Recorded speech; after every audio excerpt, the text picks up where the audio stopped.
হে ভাবক ভেবে দেখো বসে নিরালায়,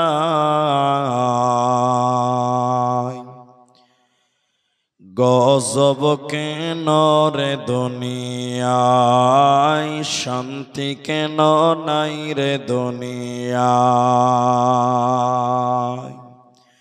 হে ভাবক ভেবে দেখো বসে নিরালায়, গজব কেন রে দুনিয়ায়, শান্তি কেন নাই রে দুনিয়ায়। নামাজ রোজার ধার ধারে না, সত্য কথা কেউ বলে না। নামাজ রোজার ধার ধারে না, সত্য কথা কেউ বলে না। মিথ্যা আর চুগলখড়ি করিয়া বেড়ায়, গজব কেন রে দুনিয়ায়, শান্তি কেন নাই রে দুনিয়ায়। হে ভাবক ভেবে দেখো বসে নিরালায়, গজব কেন রে দুনিয়ায়। মাথায় কাপড় দেয় না নারী, পিঠে বুকে দেয় না শাড়ি। মাথায় কাপড় দেয় না নারী, পিঠে বুকে দেয় না শাড়ি। বেহায়া বেশরম নারী চলে বেপরদায়, গজব কেন রে দুনিয়ায়, শান্তি কেন নাই রে দুনিয়ায়। হে ভাবক ভেবে দেখো বসে নিরালায়, গজব কেন রে দুনিয়ায়, শান্তি কেন নাই রে দুনিয়ায়। চেয়ারম্যানি আর মেম্বরি তাও নিল কতেক নারী। চেয়ারম্যানি আর মেম্বরি তাও নিল কতেক নারী। শরম ভরম উঠে গেল দেশের সব জায়গায়, গজব কেন রে দুনিয়ায়, শান্তি কেন নাই রে দুনিয়ায়। হে ভাবক ভেবে দেখো বসে নিরালায়, গজব কেন রে দুনিয়ায়, শান্তি কেন নাই রে দুনিয়ায়।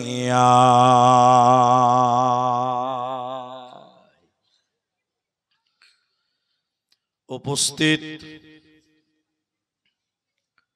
চলমান সভার যোগ্যতম সভাপতি, স্টেজে ওলামায়ে কেরাম, অতিথিবৃন্দ, সামনে বসে থাকা দিনদার ইমানদার মুমিন ভাই সকল, দুয়ার কান্টারি মুরব্বী সমাজ, স্নেহের কচিকাচা, পর্দার অন্তরালে বসে থাকা মুমিনা সলেহা মা ও বোনেরা, প্রাণ প্রিয় ইছাখালীবাসী, মুর্শিদাবাদবাসী, সর্বাগ্রে সে মহান মনিবের দরবারে শুকরিয়া আদায় করি যে আল্লাহ তাবারক ওয়া তাআলা আমাদেরকে এক মাদ্রাসা কেন্দ্রিক আয়োজিত মাহফিলে বসিয়ে কোরআন এবং হাদিসের আলোচনা করার, আপনাদের শ্রবণ করার যিনি তৌফিক ইনায়াত করেছেন, সেই মহান মনিবের দরবারে শুকরিয়া আদায় করি। আমরা সকলেই একবার বলি আলহামদুলিল্লাহ। দরুদ ও সালাম বর্ষিত হোক শেরকারে কায়নাত, তাজদারে মাদানী, নবী কুল শিরোমণি, ইমামুল আম্বিয়া, নবী মক্কি, নবী মাদানী, নবী আহমদ, নবী মুহাম্মদুর রাসূলুল্লাহ সাল্লাল্লাহু আলাইহি ওয়াসাল্লাম। আল্লাহুম্মা আমিন, আল্লাহুম্মা সাল্লি আলাইহি, আল্লাহুম্মা বারিক আলাইহি। মোহতারাম ভাইও, আজিজ ও বুজুর্গ দোস্ত, আমি কোরআনুল কারীম সূরা বালাদ থেকে দুটি আয়াত এবং হাদিসে নববী থেকে একটি মাত্র হাদিসের টুকরো পাঠ করেছি। উল্লেখিত আয়াত এবং হাদিসকে কেন্দ্রবিন্দুর মধ্যে রেখে আপনাদের সামনে এক বিষয় কেন্দ্রিক বক্তব্য রাখবো, যদি আল্লাহ তৌফিক দেন তো। আলাইহি তাওয়াক্কালতু ওয়া ইলাইহি উনীব। মুহতারাম ভাই ও বুজুর্গ দোস্ত, আমি আমার আলোচ্য বিষয় বলার পূর্বে আপনাদের সামনে 2-3 মিনিট কয়েকটি গুরুত্বপূর্ণ কথা বলবো। আপনারা সেই কথাগুলোকে মেনে চলার চেষ্টা করবেন, বলুন ইনশাআল্লাহ। এখানে এতগুলি মানুষ আছেন, আমি যতক্ষণ বক্তব্য রাখবো আমি আপনাদের কিছু কথা জিজ্ঞাসা করব, আপনারা মুখ খুলে উত্তর দেবেন। একবার বলুন ইনশাআল্লাহ। এতগুলো লোক একবার বলুন ইনশাআল্লাহ। জি, কারণ আপনি যদি কথা বলেন তাহলে আপনার বুঝতে সুবিধা হবে আর আমাকে বুঝাতে সুবিধা হবে। অনেক মানুষ কথা বলে না, কোনো কিছু জিজ্ঞাসা করলে এরকম দেখবেন মাথা হিলেছে, এরকম মাথা হিলেছে। এরকম লোক নাই? হ্যাঁ, মাথার ওজন 5 কেজি আর জিহ্বার ওজন মাত্র 200 গ্রাম। তো কোনো কিছু জিজ্ঞাসা করলে 5 কেজি হিলাবেন না 200 গ্রাম হিলাবেন? বলেন। 200 গ্রাম। তো অনেক মানুষ আছে কোনো কথা জিজ্ঞাসা করলে ঠিক কিনা বলেন, তার মাথা হিলেছে। কত বুদ্ধিমান খালি দেখে। এই জন্য মাথা না হিলিয়ে মুখ হিলাবো, জবান হিলাবো, বলুন একবার ইনশাআল্লাহ। আমি মা বোনদেরকে দেখতে পাচ্ছি না আর আমার দেখার প্রয়োজনও নাই, কিন্তু এটা যেহেতু মাদ্রাসার জালসা, আমি আপনাদের একটা বিষয় উপহার দেওয়ার চেষ্টা করব। আর এটা আমার 3 বার চলছে মাদ্রাসায়, এর আগেও আমি এসেছিলাম। আমি আপনাদের সামনে আজকের যে আলোচ্য বিষয় শুধুমাত্র কোরআন, অনলি ফর কোরআন। কোরআন সম্পর্কে এক তথ্যবহল আলোচনা করার চেষ্টা করব ইনশাআল্লাহ। 24 ঘন্টার বুকে আসমানের নিচে জমিনের উপরে সবচেয়ে বেশি যে কিতাবটা তেলাওয়াত করা হয়, ওই কিতাবের নাম কি সবাই বলুন? আর একটু বলুন কে? কোরআন। সবচেয়ে বেশি তেলাওয়াত করা হয় এই কোরআন। কিন্তু দেখবেন পৃথিবীতে সবচেয়ে বেশি যার বিরুদ্ধে বই লেখা হয়েছে, ওই বইটার নামও সবাই বলুন কোরআন। কোরআনের বিরুদ্ধে এত বই লেখা হয়েছে, এত কিতাব লেখা হয়েছে, অত বিরুদ্ধে অন্য কোন কিতাবের বিরুদ্ধে তত কিতাব লেখা হয়নি। তাহলে কোরআনের বিরুদ্ধে এত লিখছে, এত বলছে, এরপরে আপনারা সবাই বলুন কোরআনকে দাবাতে পেরেছে? সবাই বলুন পারবে না। পৃথিবীতে কিছু গাছ আছে, আমার দিকে দেখবেন, এক খেলে তাকান। পৃথিবীতে কিছু গাছ আছে যে গাছগুলো যত ছাঁটবে তত ঝাঁকড়া হয়। এরকম কিছু গাছ পৃথিবীতে আছে কিনা? হ্যাঁ কিনা বলেন? আছে। কোরআন এমনই একটি কিতাব, এমনই একটি গাছ, এই কোরআনের বিরুদ্ধে যত লিখবে, যত বলবে, কোরআনের জনপ্রিয়তা আল্লাহর জমিনে ততটাই বাড়বে, বলুন ইনশাআল্লাহ। এর নাম কোরআন। অথচ আমরা মুসলমানেরা, আমরা মুসলমানেরা কোরআনের ইতিহাস জানি না, কোরআনের অস্তিত্ব জানি না, কোরআনের হিস্টোরি জানি না, কোরআন কেন কেন কেন সেটাও জানি না। অথচ আমরা মুসলিম হিসাবে, চাই নারী হও চাই পুরুষ হও, আমরা মুসলিম হিসাবে সর্বপ্রথম আমাদের কোরআন জানা দরকার। সবাই বলুন আছে না নাই? মাশাআল্লাহ আছে। অথচ আমরা কোরআনের কিচ্ছু জানি না অধিকাংশ মানুষ। চলুন প্রথমে কোরআনের পরিচয় আমরা কোরআনের কাছ থেকে নিব। এটা কোরআন আমাকে দেন তো ভাই, কোরআন কোন দিকে আছে দেন। প্রথমে আমরা কোরআনের পরিচয় কোরআনের কাছ থেকেই নিব, কোরআন তার নিজের পরিচয় দিবে ইনশাআল্লাহ। একটি কোরআন দেন, বাস বাস দেন। এই দেখেন, আমরা আপনারা আমার দিকে অ্যাটেনশন হন। এই কোরআন আপনাকে পরিচয় দিবে, তার নিজের পরিচয়। আপনি এখানে একজন বসেন, আমি আপনাদেরকে বলি, দেখেন কোরআনকে প্রশ্ন করেন, কোরআন, হে কোরআন তুমি কোন জায়গাতে এসেছিলে তুমি বলো। এক নাম্বার প্রশ্ন, কোরআন তার জবাব দিচ্ছে। বিসমিল্লাহির রহমানির রহিম। লা উকসিমু বিহাযাল বালাদ। কোরআন বলছে আমি দুইটি শহর কেন্দ্রিক নাজিল হয়েছি বান্দা।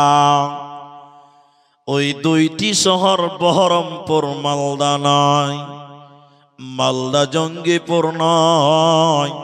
ওই দুইটি শহর কোরআনী স্থান পেয়েছে, একটা মক্কা মুকাররমা, অপরটি মদিনা মুনাওয়ারা। কোরআনে যত সূরা আছে কোনটা মক্কাতে কোনটা মদিনাতে আল্লাহ দিয়েছে। কোরআনকে জিজ্ঞাসা করবেন, দ্বিতীয় প্রশ্ন করেন কোরআন, হে কোরআন তুমি মক্কা মদিনায় কোন জায়গা থেকে এসেছিলে, তোমার আগমন কোথা থেকে হলো বলো। কোরআন বলছে বাল হুয়া কুরআনুম মাজিদ ফি লাওহিম মাহফুজ। আমি লাওহে মাহফুজ থেকে দীর্ঘ 30 বছর সময় আমার পৃথিবীতে আগমন হয়েছে। এবার কোরআনকে প্রশ্ন করেন, কোরআন তুমি দুনিয়াতে কখন এসেছিলে তুমি বলো, কোন টাইমে তোমার আগমন হয়েছিল বলো। কোরআন বলছে শাহরু রমাদানাল্লাযী উনজিলা ফীহিল কোরআন। কোরআন বলছে আমি রমজান মাসে এসেছি রে বান্দা, আমি রোজার মাসে পৃথিবীতে এসেছি বান্দা। কোরআনকে বলেন, কোরআন রমজান মাসে কখন তুমি এসেছিলে তুমি বলো, দুপুর বেলায় না রাত্রি বেলায়, সকাল বেলায় না বিকাল বেলায়, কোন টাইমে তুমি এলে বলো। কোরআন বলছে ইন্না আনজালনাহু ফি লাইলাতিল কদর। কোরআন বলছে বান্দা আমি রমজানের শেষের দোষের বেজরের রাত্রিতে, লাইলাতুল কদরের রাত্রিতে আমার আগমন হয়েছে বান্দা। কোরআনকে ৫ম নম্বর প্রশ্ন করেন, কোরআন তুমি বলো তুমি কেন কেন কেন এসেছিলে তুমি বলো, তোমার আসার কারণ কি তুমি বলো, পৃথিবীতে তোমার আগমন হলো কেন, তোমার উদ্দেশ্য কি, তোমার টার্গেট কি তুমি বলো। কোরআন বলছেন হুদাল লিন্নাস, আমি মানুষকে হেদায়াত দেওয়ার জন্য এসেছি রে বান্দা। কোরআন বলছে শুনে নাও, আমি মানুষকে হিদায়াত দেওয়ার জন্য, মানুষকে জান্নাতি বানাবার জন্য, মানুষকে জান্নাতের রাস্তা দেওয়ার জন্য, ও বায়্যিনাতিম মিনাল হুদা ওয়াল ফুরকান, এবং মানুষকে রাস্তা দেখাবার জন্য, হিদায়াতের জন্য আমি এসেছি রে বান্দা। এরই নাম কোরআন। বলুন সুবহানাল্লাহ। এতগুলি লোক একসঙ্গে উত্তরটা দিবেন, কেউ বাদ যাবেন না। তাহলে কোরআন পৃথিবীতে এসেছে কেন? আহারে জোরে বলুন, কিসের জন্য? হেদায়েতের জন্য। কিন্তু অনেক মানুষ এই কোরআনটা হেদায়েতের কাজে ব্যবহার করে না। আপনি খালি হ্যাঁ না বললেই হবে। অনেক মানুষ এই কোরআনটা হেদায়াতের জন্য গ্রহণ করে না, বরং এই কোরআন দিয়ে তাবিজের বিজনেস, তাবিজ দিয়ে খায়। এরকম লোক আছে না নাই বলেন? তাবিজের ব্যবসা মুর্শিদাবাদে আছে না নাই বলেন?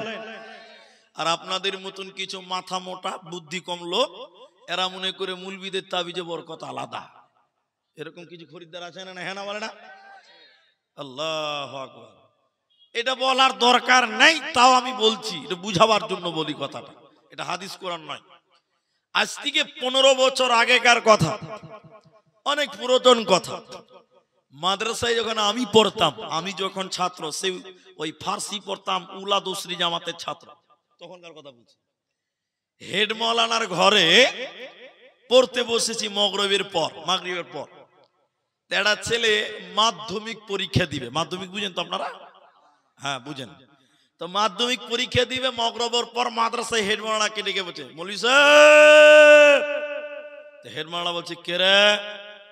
বলছে, আমি একটা লোক এসেছি। বলে, বলো কি বলছো? বল। কি বলছি বল।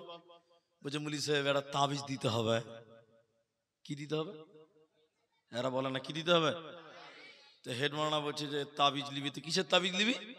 তো বলছে যে আমি মাধ্যমিক পরীক্ষা দিব, তো আমার পড়া বেশি মনে থাকে না, তা আপনি এমন একটা তাবিজ দেন মাধ্যমিকে যেন ফার্স্ট ডিভিশনে পাস করি।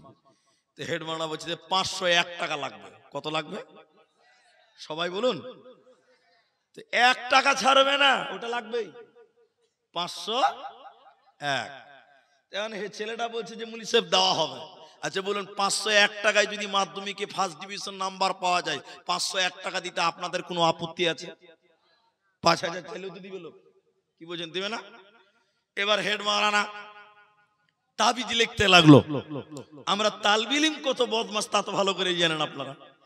এবার আমরা টেরা চোখে দেখছি যে মৌলভী সাহেব করছে, এটাকে দেখে একটু আমরা শিখে নিই। তো মাওলানা তাবিজ লেখার পর ওই ছেলেটার সামনে তাবিজ ঝাড়ছে, এত জোরে ফু দিচ্ছে, এত জোরে জোরে ফু দিচ্ছে, তো আমরা তালবে ইলম ভাবছি যে ইংরেজিতে দোয়া টোয়া পড়ছে মনে হয়, এত আওয়াজ কেন হয়েছে। তাবিজটা এই জায়গাতে বেঁধে বলছে 501 টাকা দাও। দিয়েছে। হেড মাওলানা বলছে, এই বাবা, তুমি আজ থেকে রাত জেগে মন দিয়ে তুমি পড়াশোনা করবা। এবার ও তাবিজ নিয়ে যাওয়ার পর রাত জেগে জেগে মন দিয়ে পড়াশোনা করেছে। মাধ্যমিক একদম ফার্স্ট ডিভিশনে নাম্বার রেজাল্ট করে নিয়েছে। ও খ্যাপা গোটা দুনিয়াতে বলে বেড়াচ্ছে, আবে হেড মৌলভী তাবিজের কি পাওয়ার বে, ফার্স্ট ডিভিশনে পাস। আচ্ছা আপনারা এতটি লোক বুদ্ধিমান মানুষ বলেন, আসলে কি তাবিজে পাস করলো না আর মেহনতের বরকতে? ও রাত জেগে মন দিয়ে পড়েছে বলে পাস করেছে। এটা না বুঝে ও খ্যাপা দুনিয়ার লোককে বলছে, আবে হেড মৌলভী তাবিজের কি পাওয়ার বে, ফার্স্ট ডিভিশনে পাস। তো এলাকার লোক বলছে, আসলেই তো তাই, তো পড়তেই পারতো না ভালো করে, তো পাস করলো কি করে? ও রাত জেগে জেগে পড়েছে তার কারণে। একটু হ্যাঁ কিনা বলে? কোরআন দিয়েও যদি কেউ তাবিজ দেয় সেটা আরো বড় অপরাধ। যেমন আপনাকে আমি বলি, একটু আমার দিকে তাকাবেন। আপনাকে একটা কোরআন দিলাম, আপনাকে কোরআন দেওয়ার পরে বলছি, ভাই আমার বাড়ির পায়খানাটা অনেক ভালো, বাথরুম মার্বেল পাথর মজাক করা আছে, এই কোরআনটা নিয়ে তুমি আমার পায়খানাতে বসে বসে পায়খানা করে আসো। আচ্ছা আপনারা কেউ কোরআন নিয়ে পায়খানায় যাবেন? সবাই বলুন, যাবেন? যাবেন? কেউ যাবে না। আচ্ছা ঠিক আছে, ভালো কথা। আপনাদের দিকের লোক যারা তাবিজ দেয়, তাবিজ নিয়ে পায়খানায় যায় না পায়খানা যাওয়ার সময় বলে, আহে বরকা তাবিজটা লেহে পায়খানা করে আস? তাবিজ নিয়ে যায় না? এনাদেরকে জিজ্ঞাসা করেন তাবিজের ভিতরে কি ভরা আছে? কোরআন। সবাই বলুন, কি ভরা আছে? কোরআন। কোরআন নিয়ে পায়খানায় যাওয়া যাবে? সবাই বলুন। আল্লাহ নবী বলেন, শোনো, কোরআনে আল্লাহ বলেন হুদাল লিন্নাস, এই কোরআনটা মানুষকে হেদায়াত দেওয়ার জন্য, ঈমান দেওয়ার জন্য। তাই ইমাম তিরমিজি আলাইহি রাহমা তিনি হাদিস নিয়ে এসে বললেন, মানিত্তাবাল হুদা বিগাইরিল কোরআন, কোন মানুষ যদি কোরআন বাদ দিয়ে অন্য কোথাও হিদায়াতের জন্য যায়, কেউ যদি কোরআনকে ছেড়ে দিয়ে কারো কাছে হিদায়াতের জন্য যায়, নবীজি বললেন আদাল্লাহুল্লাহ, আল্লাহ নিজে তাকে গোমরাহ করবে, পথভ্রষ্ট করবে, আল্লাহ নিজে তাকে জাহান্নামী করবে। ও জান্নাতি হতে পারবে না, হিদায়াত পাবে না, পাবে না, দেবে না। শুধু তাই নয়, এ কোরআন শুধু মানুষকে হিদায়াত দিতে পারে এমনটি নয়। আল্লাহ তাবারক ওয়া তাআলা সূরা আনফালের 2 নম্বর আয়াতের মাঝখানে বললেন, শোনো, ওয়া ইযা তুলিয়াত আলাইহিম আয়াতুহু যাদাতুহুম ঈমানা। যে ব্যক্তি কোরআন তেলাওয়াত করবে, কোরআন যে পড়বে রে, আমি আল্লাহ বলছি তার ঈমান বেড়ে যাবে। কোরআন তেলাওয়াত করবে, তোমার ঈমান বাড়বে, কোরআন তোমার ঈমানের তারাক্কি করে দিবে। শুধু তাই নয়, এই কোরআন তোমার হিদায়াত ব্যবস্থা করবে, এরই নাম কোরআন। কিন্তু এদিকে দেখেন, কিন্তু সব মানুষ কোরআন থেকে হেদায়াত পাবে, ঈমান সবারই বাড়বে না। একটু বলুন, ঈমান সবারই বাড়বে না। যেমন আপনারা শুধু হ্যাঁ অথবা না বলেন, আমি জিজ্ঞাসা করছি আপনাদেরকে, ওয়াসিম রেজভী নাম শুনেছিলেন আপনারা? কেউ শুনেননি? এদিকার লোকটি, ডক্টর ওয়াসিম রেজভী নাম শুনেছেন তো? ও বেটা এখন আর মুসলমান নয়, তবে মুসলমান ছিল। এবার আবার আমার দিকে দেখেন, ও যেদিন ইসলাম থেকে বেরিয়ে যায়, কোরআন হাতে নিয়ে বলেছিল কোরআন থেকে 26টা আয়াতকে কেটে বাদ দিয়ে দিতে হবে, কোরআনের 26টা আয়াতকে মেনে নেওয়া যাবে, এটা বলেছিল। এখন আপনাদের কাছে যেটা জিজ্ঞাসা, আপনারা বলেন, তাহলে ওয়াসিম রেজভী কোরআন পড়েছি কি পড়েনি? পড়েছে। আল্লাহ বলছেন কোরআন পড়লে ঈমান বাড়বে। তুই কোরআন যদি পড়েই থাকে, তোর ঈমান কমলো কেন? আল্লাহ বলছেন যাদাতুহুম ঈমানা, ওর ঈমান বাড়বে, কিন্তু ওয়াসিম রেজভীর ঈমান বাড়লো না কেন? এক কথায় উত্তর দিব, উদাহরণ দিয়ে শুনেন। সব মানুষের ঈমান বাড়বে না। বলুন, সব মানুষের ঈমান। যেমন আপনাদের এই যে রাস্তাতে একটা গাড়ি চলছে, খুব চলছে, এই জঙ্গিপুর থেকে লালগোল পণ্ডিতপুর পর্যন্ত অনেক চলছে, 3 চাকা গাড়ি। গাড়িটার নাম কি? টোটো। টোটো কি আপনারা বলেন? টুকটুকি? কে বলছে চেন্নাই? বাপরে, এখানে তৃণমূল বিজেপি সব ঢুকে আছে নাকি ভাই? কে বলছে টুকটুকি, কেউ বলছে টোটো, আবার কেউ বলছে চেন্নাই। আর আমাদের দেশে কি বলে জানেন? আমাদের দেশে বলে পিলপিলি। এটাও শিখেলেন, কি বলে? পিলপিলি। তাহলে কটা নাম হলো? 4টা হয়ে গেল না? টোটো হলো, টুকটুকি হলো, পিলপিলি হলো, আর চেন্নাই হলো, 4টা হলো। এই টুকটুকি গাড়িটা ব্যাটারিতে চলে। আপনারা মুখ খুলেন, কিসে চলে? এখন আপনাদের এই মালদার পাড়া স্ট্যান্ড, ওই স্ট্যান্ডে একটা দোকানি, ওর কাজ হলো ব্যাটারি চার্জ করা। ভালো করে বুঝেন উদাহরণটা। বড় বড় 4টা ব্যাটারি দোকানের বারান্দাতে চার্জে লাগিয়ে দিয়েছে। এমন সময় এক মোটা হুঁশ, খ্যাপা, বুদ্ধি কম, পাগল, এই দোকানের বারান্দায় যে বড় বড় ব্যাটারি দেখছে, আর বড় বড় দেখছে, বলছে যে দোকানদার ভাই, এই বড় বড় প্লাস্টিক কি হয়েছে গো ভাই? কত খ্যাপা, ব্যাটারিকে প্লাস্টিক বলছে। দোকানি দেখছে যে খ্যাপাকে আর কি বুঝাবো, যে কোনটা ব্যাটারি কোনটা প্লাস্টিক, কিন্তু বুদ্ধি কম, পাগল। দোকানি বলছে, এই প্লাস্টিকের ভিতরে কারেন্ট ভরছি রে, বাড়িতে লাইট জ্বলবে, টোটো চলবে, ফ্যান ঘুরবে। খ্যাপা মনে মনে ভাবছে যে প্লাস্টিকেও কারেন্ট ভরা যায়। খ্যাপা হলো এটা ঠিক বুঝেছে যে প্লাস্টিকেও কারেন্ট ভরা, বলছে হ্যাঁ যায়। তখন খ্যাপা ওর বাড়িতে যে বড় বড় বালতি ছিল 4-5টা প্লাস্টিকের, আর বড় বড় জার ছিল আর কি 5টা, 1 বস্তা প্লাস্টিকের বালতি আর জার নিয়ে ওই দোকানের সামনে ঢেলে দিয়ে বলছে, দোকানদার ভাই, আমার প্লাস্টিকের জারে খানিক কারেন্ট ভরে দাও তো, বাড়িতে লাইট জ্বালাবো। আচ্ছা আপনারা বলেন, ওর প্লাস্টিকের ভিতরে কারেন্ট ঢুকবে? এতটি লোক কথা বলে না, ঢুকবে? কিয়ামত পর্যন্ত কারেন্ট যদি লাগিয়ে রাখে দেন, একটু কারেন্ট ঢুকবে? তখন দোকানি বলছে, তোর প্লাস্টিকে কারেন্ট ঢুকবে না ভাই? তখন জামা গোটাইছে মারবো, তোর প্লাস্টিকে ঢুকছে আর আমার বেলায় ঢুকবে না, ভাইলাম কুছি। দোকানি বুঝাতে পারে না। পাগল বুঝতে পারে না। অনেকক্ষণ পর একটা লোক বলছে, শোনো থেমে যাও, তোর প্লাস্টিকের বালতিতে জারে কেন কারেন্ট ঢুকবে না? দোকানের প্লাস্টিক ব্যাটারিতে কারেন্ট ঢুকবে কেন? এই দুটিতে বিরাট বড় ডিফারেন্স আর পার্থক্য আছে। দোকানদারের প্লাস্টিকের ব্যাটারির ভিতরে এসিড আছে, তামা আছে, ইঞ্জিল আছে, রবার্ট আছে, পানি আছে, লাইলন আছে। এর কারণে ব্যাটারির ভিতরে কারেন্ট ঢুকবে। আর তোর প্লাস্টিকের জারের ভিতরে কিছুই নাই, হাওয়া আছে। কিয়ামত পর্যন্ত কারেন্ট লাগিয়ে রেখে দিল, কিঞ্চিত পরিমাণ কিন্তু কারেন্ট ঢুকবে না। আল্লাহ তাবারাক ওয়া তাআলা বলেন, ওয়াইযা তুলিয়াত আলাইহিম আয়াতুহু যাদাতুহুম ঈমানা। যখন মুমিন কোরআন তেলাওয়াত করবে, মুমিনের ঈমান বাড়বে। তাহলে ওয়াসিম রিজভির বাড়ল না কেন? বেঈমানদের বাড়ে না কেন? কারণ তারা কোরআনকে ঈমানের সঙ্গে পড়ে না, ওদের ভিতরে ঈমান নাই। কোরআন আল্লাহর কালাম, এই বিশ্বাস তাদের নাই।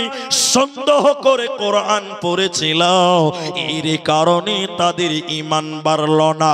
আর মুমিন যদি ঈমানের সঙ্গে এই কোরআন পড়লে নেকি হবে, এই নিয়তে যদি কোরআন তেলাওয়াত করে, বিশ্বনবী বললেন, আল্লাহ বলেছে যাদাতুহুম ঈমানা, এই কোরআন তাদের ঈমান বাড়াবে। এজন্য তোমরা কোরআন তেলাওয়াত করো। বিশ্বনবী হাদিসের ভিতরে বলেন, দুইটি আমাল কিয়ামতের দিন বান্দার জন্য সুপারিশ করবে। দুটি আমাল কিয়ামতের দিন মানুষদের জন্য সুপারিশ করবে। ওই দুটি আমালের ভিতরে একটির নাম কোরআন। কোরআন কিয়ামতের দিন বলবে, আল্লাহ তোমার এই বান্দা কোরআন তেলাওয়াত করেছিল, আল্লাহ তোমার কালামের তেলাওয়াত করেছিল, আল্লাহ আমি কোরআন তার জন্য সাক্ষী দিচ্ছি, আল্লাহ তুমি আমার সাক্ষীকে গ্রহণ করো।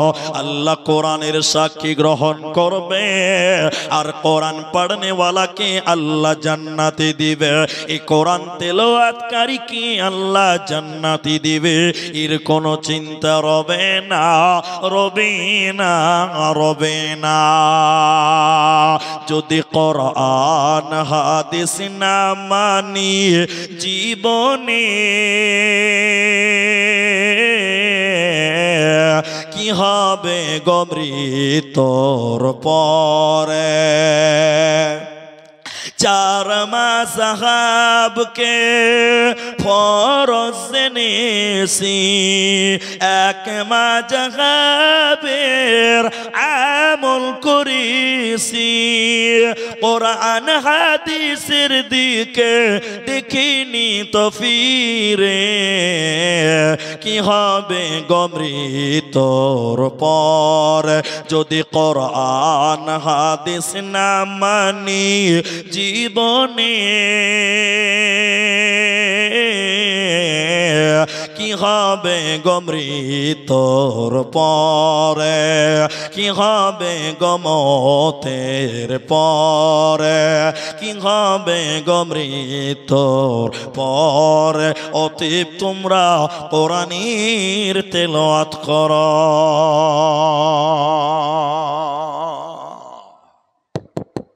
এদিকে এবার দেখেন, এই কোরআন পড়লে নেকি হয়। সবাই বলুন, কোরআন পড়লে কি হয়? পেছনের লোকটি মুখ খুললেন না, একবার তাকবীর দিচ্ছি, নারায়ে তাকবীর। বলুন, কোরআন পড়লে কি হবে? কোরআন শুনলে কি হবে? নেকি হবে।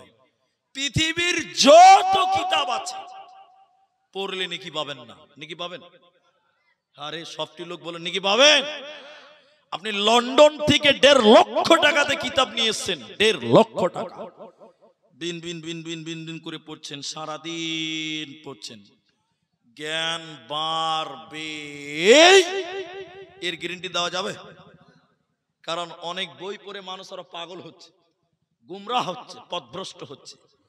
তাহলে ওই বইটা পড়লে জ্ঞান বাড়বে, এর কোনো নিশ্চয়তা নেই। কিন্তু ওই বইটা পড়লে নেকি পাওয়া যাবে? বলুন বলুন। এক নেকি, হাফ নেকি, কিচ্ছু পাবেন না। কিন্তু আপনারা সবাই মুখ খুলেন আমার সঙ্গে বলেন, কোরআন পড়লে জ্ঞান বাড়বে কি বাড়বে না? আর ঈমান নেকি বাড়বে। পৃথিবীতে এটাই একমাত্র কিতাব যে কিতাব পড়লে জ্ঞান বাড়ে না গো।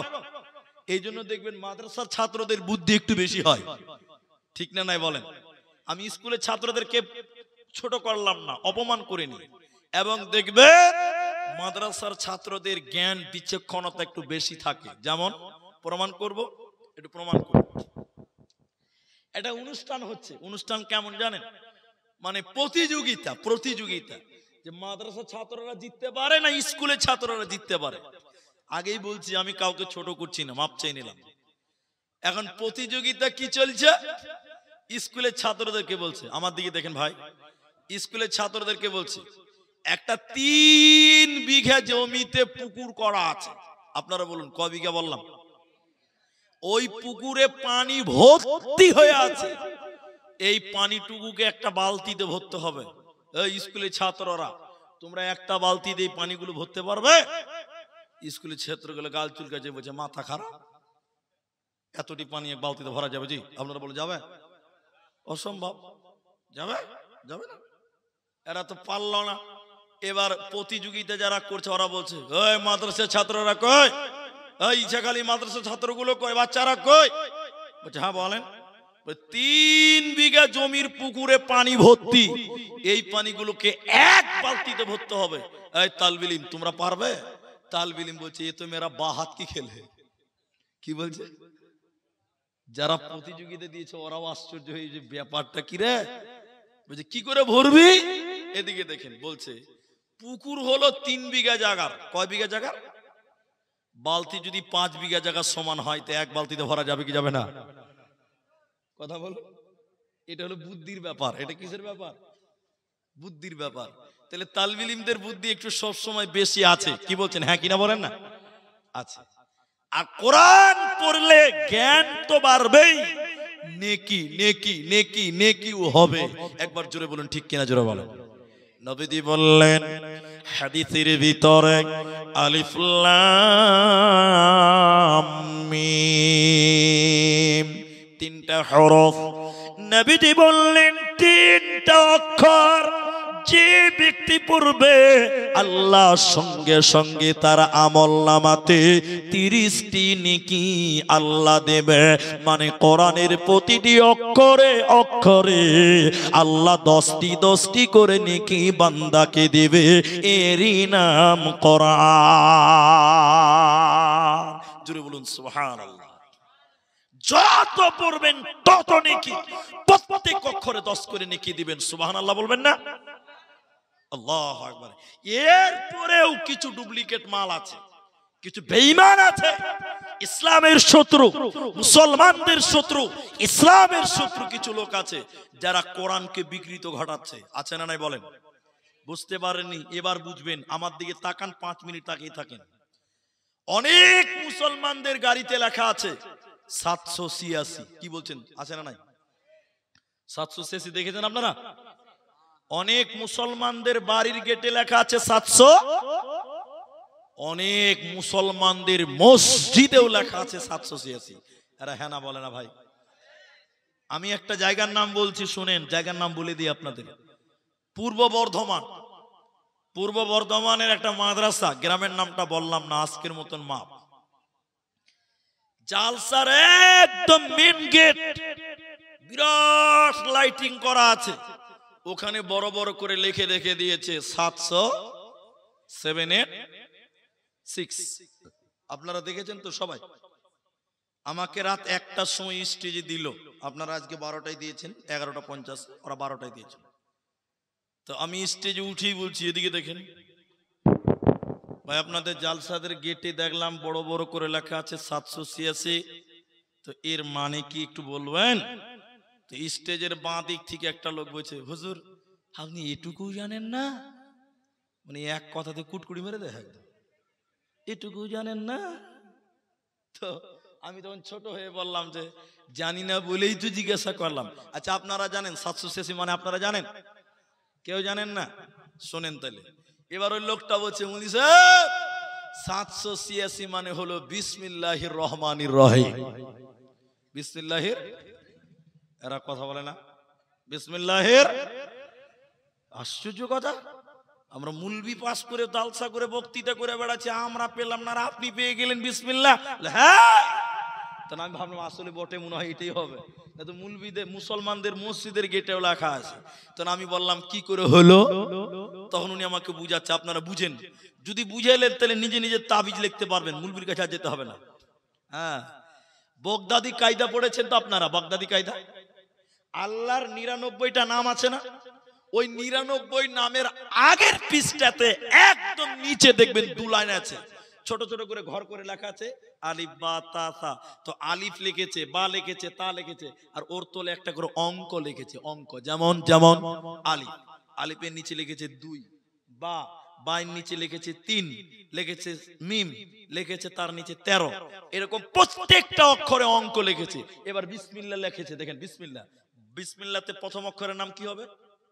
বা, লিখলো বা সিন মিম, এবার অঙ্ক করতে লাগলো প্রত্যেকটা অক্ষর বিসমিল্লাহর কি। বায়ের নিচে কত হবে? না তো 2 হবে, লিখলো 2। সিনের নিচে কত হবে? না 13 হবে, লিখলো 13। মিমের নিচে কত হবে? 16, লিখলো 16। আলিফের উপরে কত হবে? 3, লিখলো। এরকম করে টোটাল অঙ্ক দাঁড় করে লিখতে দেখতে পেল যে অঙ্ক দাঁড়িয়ে গেছে 700। সবাই বলুন 700। এখন কিছু কিছু ডুপ্লিকেট মাল বলছে এটাই বিসমিল্লাহ। আচ্ছা আপনারা বলুন, 786 আর বিসমিল্লাহ দুটো কোনোদিন এক হবে? সবাই বলতে বলছে হবে, হবে না। সবচেয়ে মহৎ কথা হলো এটাই। আচ্ছা আজকে ইচ্ছাখালী গ্রামে গরু জবাই হয়েছে, কি বলছেন হয় নাই? আচ্ছা আপনাদের ভিতরে কেউ বলুন গরু জবাই করার দোয়া কি? বিসমিল্লাহ। এখন যদি কোনো কসাই বলে 786 আল্লাহু আকবার, বিহাই খেয়ালাম বলে সারা তোর গুষ্টি মার বাবা, মজা করছে আমার সঙ্গে। এখন বিসমিল্লাহর জায়গায় যদি কেউ বলে 786 আল্লাহু আকবার, খেতে কি মজা হবে? খেলা খাবেন আপনারা? কে খাবে বলো? খাবে? তাহলে বিসমিল্লাহ আর 786 কোনোদিন এক হতে, আমার কথা বুঝতে পারলেন কি? একটু হ্যাঁ না বলেন। আচ্ছা ধরেলেন যুক্তির তর্কে মেনে নিলাম, আচ্ছা ঠিক আছে বিসমিল্লাহ মানে 786, ওইদিকে যদি হরে কৃষ্ণ হরে রাম লেখেন, ওটারও যদি অঙ্ক করেন দেখতে পাওয়া যাবে 700। এবার লেন কোথায় যাবে? এবার বলেন কোথায় যাবে? আচ্ছা তাও মেনে নিলাম, একবার কার লিগা মেনে নেন, আচ্ছা ঠিক আছে বিসমিল্লাহ মানে 786, 786 মানে হলো বিসমিল্লাহ, একবার কার লিগা মেনে নেন, একটু মেনে নেন। আচ্ছা বিসমিল্লাহ যদি 786 হয় তাহলে আল্লাহু আকবারের একটা অঙ্ক হবে, একটু হ্যাঁ না বলেন, হবে না ভাই? তাহলে সূরা ফাতিহারও একটা অঙ্ক হবে, কথা বলেন আরা। সূরা ইখলাসের একটা অঙ্ক দাঁড়াবে কি দাঁড়াবে না? এবার আমার দিকে দেখেন, মজাটা এখানে পাবেন। এখন যদি কেউ নামাজ পড়তে যেয়ে বলে 320, বিসমিল্লাহকে যদি বলে 786, সূরা ফাতিহাকে যদি বলে 1,92,420, 420 নামাজ হবে? ফেরেশতা কোন জায়গাতে মারবে দেখাতে পারবে না। বিসমিল্লাহ কোরআনের আয়াত, ওলামাদেরকে জিজ্ঞাসা করুন, সূরা তাওবাতে বিসমিল্লাহ নাই, কোরআনের আরেকটা সূরাতে ডবল বিসমিল্লাহ আছে, তাহলে বিসমিল্লাহ পড়লে নেকি হবে আর 786 বললে গুনাহ হবে। তো আল্লাহ বলেন এ কোরআন পড়লে নেকি হবে, এ কোরআন শুনলে নেকি হবে, এ কোরআনের পেছনে টাকা দিলে নেকি হবে। তাই আল্লাহ তাবারাক ওয়া তাআলা সূরা বাকারা সূরা নাম্বার 2 পারা নাম্বার 2 রুকু নাম্বার 21 লাইন নাম্বার 12 আয়াত নাম্বার 177 এর মাঝখানের অংশে আল্লাহ কোরআনে বলেন ওয়াল কিতাব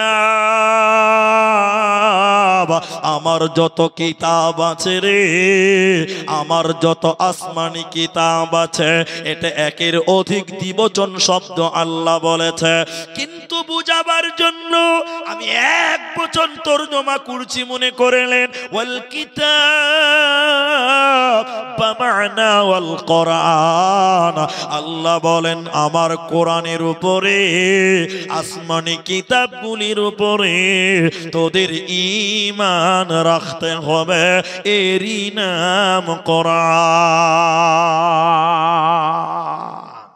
আমার দিকে দেখেন, যতক্ষণ আমি আছি আমার সঙ্গে আপনিও জালসা করবেন, খানিক বক্তা আপনি, খানিক আমি। এদিকে দেখেন, সবাই বলেন, আমার দিকে দেখেন আগে।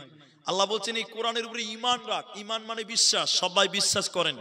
এই কোরআনে কোনো ভুল আছে? আহারে পেছনের লোকটি বলছে না, তার মানে ভুল থাকতেও পারে নাকি? ঈমান যদি দাঁড়াতে চাইলে যে বলতে হবে, সবাই বলুন এই কোরআনে কোনো ভুল আছে? নেই, কোনো সন্দেহ নেই। আল্লাহ বলছেন এই কিতাবের উপরে ঈমান রাখ। দলিল দিলাম, সূরা বাকারা সূরা নাম্বার 2 পারা নাম্বার 2 রুকু নাম্বার 21 লাইন নাম্বার 12 আয়াত নাম্বার 177, মাঝখানের শব্দটা আল্লাহ বলছেন ওয়াল কিতাব, যত আসমানি কিতাব আছে তার মধ্যে একটা কোরআন, এই কোরআনের প্রতি তোমরা ঈমান আনো। কেন? মক্কার মুশরিকেরা, মক্কার বেঈমানেরা, মক্কার মুজরিমেরা, জালেমেরা এই কোরআনকে তারা বিশ্বাস করত না। আমার দিকে লক্ষ্য করলে বুঝতে পারবেন, এই জন্য তারা নবীজিকে বলেছিল কবি। নবীকে কি বলেছিল? আর কোরআনকে বলেছিল কবিতার বই। কবিতা বুঝেন তো? আতা গাছে তোতা পাখি, ডালিম গাছে, মাশাআল্লাহ সবাই জানেন। আর কবি কাকে বলে? আপনারা কবি নজরুলের নাম শুনেছেন, শুনেছেন তো? রবীন্দ্রনাথ, ধীরেন্দ্রনাথ, এদের নাম শুনেছেন। এদেরকে কবি বলে। আর আতা গাছে তোতা পাখি, ডালিম গাছে মৌ, এটাকে বলে কবিতা। বুঝার জন্য বললাম কথাগুলো। এখন শোনেন, মক্কার মুশরিকেরা নবীকে কবি বলছে কেন? কেন? কোরআনকে কবিতার বই বলছে কেন? আপনারা আমার সঙ্গে পড়ুন, ছোট্ট একটা সূরা, বিসমিল্লাহির রহমানির রহিম, ছোট্ট একটা সূরা, ইন্না আ'তাইনাকাল কাউসার। সবাই বলুন শেষের অক্ষরটা কি? শেষের অক্ষরটা কি? কাউসার, র। শেষের অক্ষরটা কি? সবাই বলুন র। কি বললাম? র। দ্বিতীয় আয়াত পড়েন, ফাসাল্লি লিরাব্বিকা ওয়ানহার। শেষের অক্ষরটা কি? র, র। 3 নম্বর আয়াত পড়েন, ইন্না শানিয়াকা হুয়াল আবতার। শেষের অক্ষরটা কি? র। তো সুবহানাল্লাহ বলবেন না? এত সুন্দর মিল পৃথিবীর কোন কবি মিলাতে। আরো দেখাবো, আমি কোরআনের হাফেজ নই, তারপরও আপনাদেরকে বলছি একটু দেখেন, আমার কথা শোনেন। ওয়াশ-শামসি ওয়া দুহাহা ওয়াল কমারি ইযা তালাহা ওয়ান নাহারি ইযা জাল্লাহা ওয়াল লাইলি ইযা ইয়াগশাহা ওয়াস সামাই ওয়া মা বানাহা ওয়াল আরদি ওয়া মা তাহাহা ওয়া নাফসিন ওয়া মা সাওয়াহা ফাআলহামাহা ফুজুরাহা। সবশেষে হা হা হা। এত সুন্দর মিল, এজন্য মক্কার কাফেররা বলেছিল এটা কবিতার বই। আর লিখেছে কে? নবী মুহাম্মদুর রাসূলুল্লাহ সাল্লাল্লাহু আলাইহি ওয়াসাল্লাম। এটা আল্লাহর কালাম, এটা তারা মেনে নিত না। আল্লাহ ওদেরকে চ্যালেঞ্জ দিয়ে আয়াত নাজিল করেছে। আল্লাহ বেঈমানদের জবাব দিয়ে, চ্যালেঞ্জ দিয়ে আল্লাহ জবাব দিয়েছে। দেখে নাও, আল্লাহ বলেন হে বেঈমানের দল, ওরে মুশরিকের দল, যদি তোমরা বলো এই কোরআনটা আল্লাহর নয়, নবীজি বানিয়েছে, তাহলে আমি আল্লাহ বলছে শুনে নাও, নবী একজন মানুষ, তোমরাও মানুষ, নবী একজন মানুষ, তোমরাও মানুষ। যদি বলো নবীজি পুরো কোরআন বানিয়েছে, তাহলে তোমরা মানুষ, তোমরা কেন এই কোরআনের মতন একটা কোরআন বানাতে পারো না? আল্লাহ বলেন শুনে নাও, ওয়া ইন কুনতুম ফি রাইবিম মিম্মা নাযালনা আলা আবদিনা ফাতু বিসূরাতিন মিন মিসলিহি ওয়াদউ শুহাদা। আল্লাহ তাবারাক ওয়া তাআলা বলেন, বান্দা যদি তোমরা বলো এই কোরআনটা নবী বানিয়েছে, তাহলে আমি আল্লাহ তোমাদেরকে বলছি, তাহলে তোমরা কেন কোরআন বানাতে পারো না? 114টা সূরা বানাতে হবে না, 30 পারা বানাতে হবে না, একটা সূরা তোমরা বানিয়ে দেখাও, একটা আয়াত তোমরা বানিয়ে দেখাও।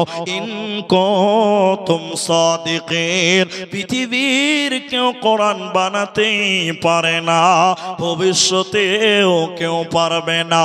অতএব তোমরা এই কোরআনের প্রতি পূর্ণাঙ্গ ঈমান আনো। আল্লাহ বলে, যদি তোমরা জান্নাতে যাবে রে, এই কোরআনকে তোমরা মেনে নাও, এরই নাম কোরআন। সবাই বলুন, পৃথিবীতে কেউ কোরআন বানাতে পারবেও না। এখন কোরআনের বিরুদ্ধে লোক কম না বেশি ভাই? সবাই বলুন। আমি একটা কথা বলবো, এখন রাগ করবেন না ভাই। মানে এগুলো কথা যদি আমরা বলি তো অনেক লোক ভাবে যে বক্তারা রাজনীতি করছে, এখন অনেকে ভাবে এটা। কিন্তু আমার হাতে কোরআন আছে, আমার হাতে কোরআন আছে। আমি আল্লাহর উপরে বিশ্বাস কসম করে বলছি, আমি তৃণমূল বুঝি না, কংগ্রেস বুঝি না, সিপিএম বুঝি না, বিজেপি বুঝি না, বজরঙ্গ বুঝি না, আমি কোন রাজনীতি বুঝি না। এখনো 0-0-0। ভোট দিতে হয়, ভোট দিয়ে চলে আসছি, বাস। কাকে দিচ্ছি ওটা আমার ব্যক্তিগত ব্যাপার, ওটা কাউকে বলা যাবে না।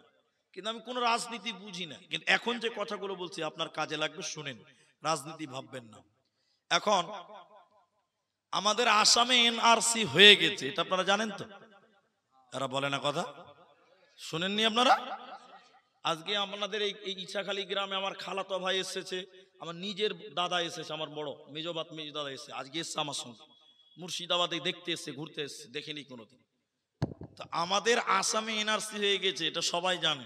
এখন পশ্চিমবঙ্গের কিছু ছুচকো নেতা, আমি নাম বলবো না, আপনারা বুঝে নেবেন, ওদের নাম না বললেও বুঝবেন।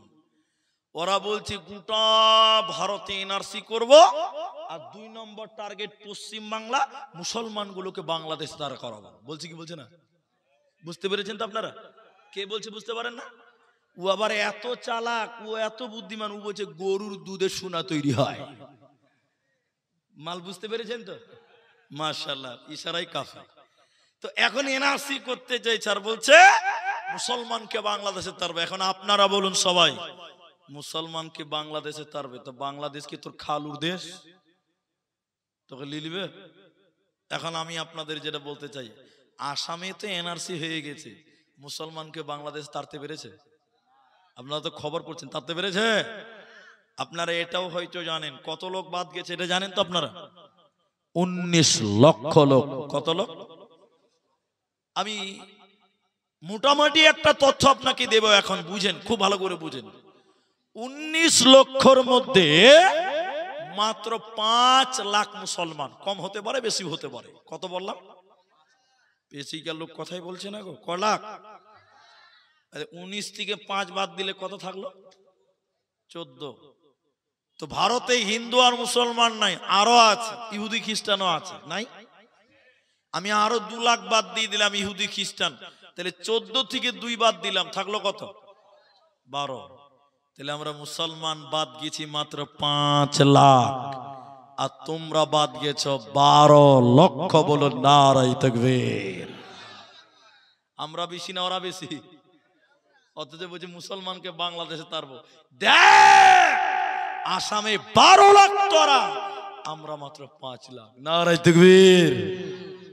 মুসলমানকে দেশ থেকে তাড়াতে পারবে? এই কথাগুলো বলছি কেন? কারণ আছে। আমি বক্তব্যতে আছি, কোরআন, আমার বক্তব্যের বিষয় কোরআন। এদের অনেক আগে, আজকের কথা বলছি না, অনেক আগে ইংরেজেরাই দেশে ছিল। কারা ছিল বললাম? ইংরেজরা বলেছিল ওলামা কো তাড়ো, মুসলমানও কো তাড়ো। কারণ ভারত স্বাধীনতার ব্যাপারে মুসলিমদের পক্ষে সবচেয়ে আগে যারা ছিল তারা ছিল ওলামায়ে কেরাম। কারা ছিল বলুন তো? ওলামা একরাম। এজন্য তাদের স্লোগান ছিল মুসলমানও কো তারো, ওলামা কো তারো। এখন সবাই বলুন, ইংরেজরা মুসলমানদেরকে এই দেশ থেকে তাড়তে পেরেছে না ওরাই দেশ ছেড়ে পালিয়েছে? নারায়ে তাকবীর। মুসলমান এদেশে ছিল, এদেশে আছে, এদেশে থাকবে। তোমরা যদি আমাদেরকে বাদ দিতে চাও, ইংরেজদের মতন তোমাদেরকে পালাতে হবে। একবার ঠিক কিনা জোরে বলেন। তো এখানে পয়েন্ট নিয়ে এলাম, এই পর্যন্ত জমা রাখেন, এই কথাটি জমা রাখেন। এখন ইংরেজরা অনেক চেষ্টা করছে, মুসলমানদের সঙ্গে পারে না, কোনো মতেই পারে না, পারবে না। যার সঙ্গে আল্লাহ আছে তাদের সঙ্গে পৃথিবীর কোন শক্তি পারে না। কেন? এর চিন্তা, গবেষণা। ওরা গবেষণা করে করে করে করে বলছেন, যতদিন মুসলমানদের কাছে কোরআন থাকবে অতদিন মুসলমানদেরকে বেকানা, সবাই বলুন না, যাবে। তখন তারা বলেছিল, কোরআন কিন, পুড়িয়ে দাও, জ্বালিয়ে দাও, ছারখার করে দাও। যেদিন পৃথিবীতে একটাও কোরআন থাকবে না, ওই দিন মুসলমান এমনিতে কাবু হয়ে যাবে। এইটুকু বানিয়ে বলছি, ভালো করে বুঝেন। আপনাদের এই ইচ্ছাখালী মাদ্রাসা, এইদিকে দেখেন ভাই, এটা বেঈমান ডুপ্লিকেট মাল। আমার মতন লম্বা পাঞ্জাবি, লম্বা লম্বা দাড়ি আর টুপি মেরে লেগেছে, আসলে মূলবি হয়, ডুপ্লিকেট মাল। কি মাল বললাম? এই আপনাদের ইচ্ছাখালী মাদ্রাসা এসে বলছেন, হেডমালা সাহেব। তো হেডমালা জানলাতে মুখ পার করে বলছে, কে? কইছে আমি একটা মেহমান। তো হেডমালা বলছে, কেন এসেছেন? বলছে, হুজুর আপনাদের মাদ্রাসায় কোরআন আছে। আচ্ছা, আপনারা বুঝতে পারলেন কিনা, এই প্রশ্নটা ভালো মানুষের প্রশ্ন না পাগলের প্রশ্ন? মাদ্রাসায় কোরআন থাকবে না তো কি থাকবে জি ভাই? কত মাথা মোটা, ওর প্রশ্নতেও ধরা পড়ছে। বলছে, মুলি সাহেব তোমাদের মাদ্রাসায় কোরআন আছে? হেড মৌলবি বলছে, তোর মাথাতে গোবর ভরা আছে রে খ্যাপা, মাদ্রাসায় কোরআন আছে মানে আছে? ওই ডুপ্লিকেট মৌলবি বলছে, তো মুলি সাহেব কটা আছে? হেড মৌলবি বলছে, মেলাইটি আছে, তুমি কটা লিবে? কইছে, যতটি আছে সবটি লিব। হেড মৌলবি বুঝতে পেরে নিয়েছে, ডালমে কুচ কালা হে। কারণ তখন তো কোরআনের বিরুদ্ধে আন্দোলন চলছে। হেড মোল্লা বলছে, ঠিক আছে বসো বসো, কোরআন নিবে তো বসো। তিনটা ছেলেকে ডেকেছে ইচ্ছাখালী মাদ্রাসা। এরে আব্দুর রহমান, এরে আব্দুর রহিম, কই রে বাবা আব্দুল সাত্তার। জি বলি স্যার, তোমরা তো গোটা গোটা কোরআন মুখস্থ করেছ। হাফেজরা কোরআন মুখস্থ করেন। এরে বাবা, ইনি বিদেশি মেহমান, নিতে এসেছে কোরআন। এরে আব্দুর রহমান, তুমি তো একাই দিতে পারবে, কিন্তু ক্লান্ত হয়ে যাবে। আব্দুর রহমান, তুমি 1 থেকে 10 পারা শুনিয়ে দাও। আব্দুর রহিম, তুমি 11 থেকে 20 পারা শুনিয়ে দাও। এরে আব্দুল সাত্তার, তুমি 21 থেকে 30 পারা শুনিয়ে দাও। যখনই এই তিনটে ছেলে বিসমিল্লাহ থেকে শুরু করে মিনাল জিন্নাতি ওয়ান নাস বলেছে, ওই বেঈমান দাঁড়িয়ে কালেমা পড়ে ঈমান এনে বলতে লাগলো, আমাদের আলোচনা হয়েছে কোরআন কিন, পুড়িয়ে দাও, জ্বালিয়ে দাও।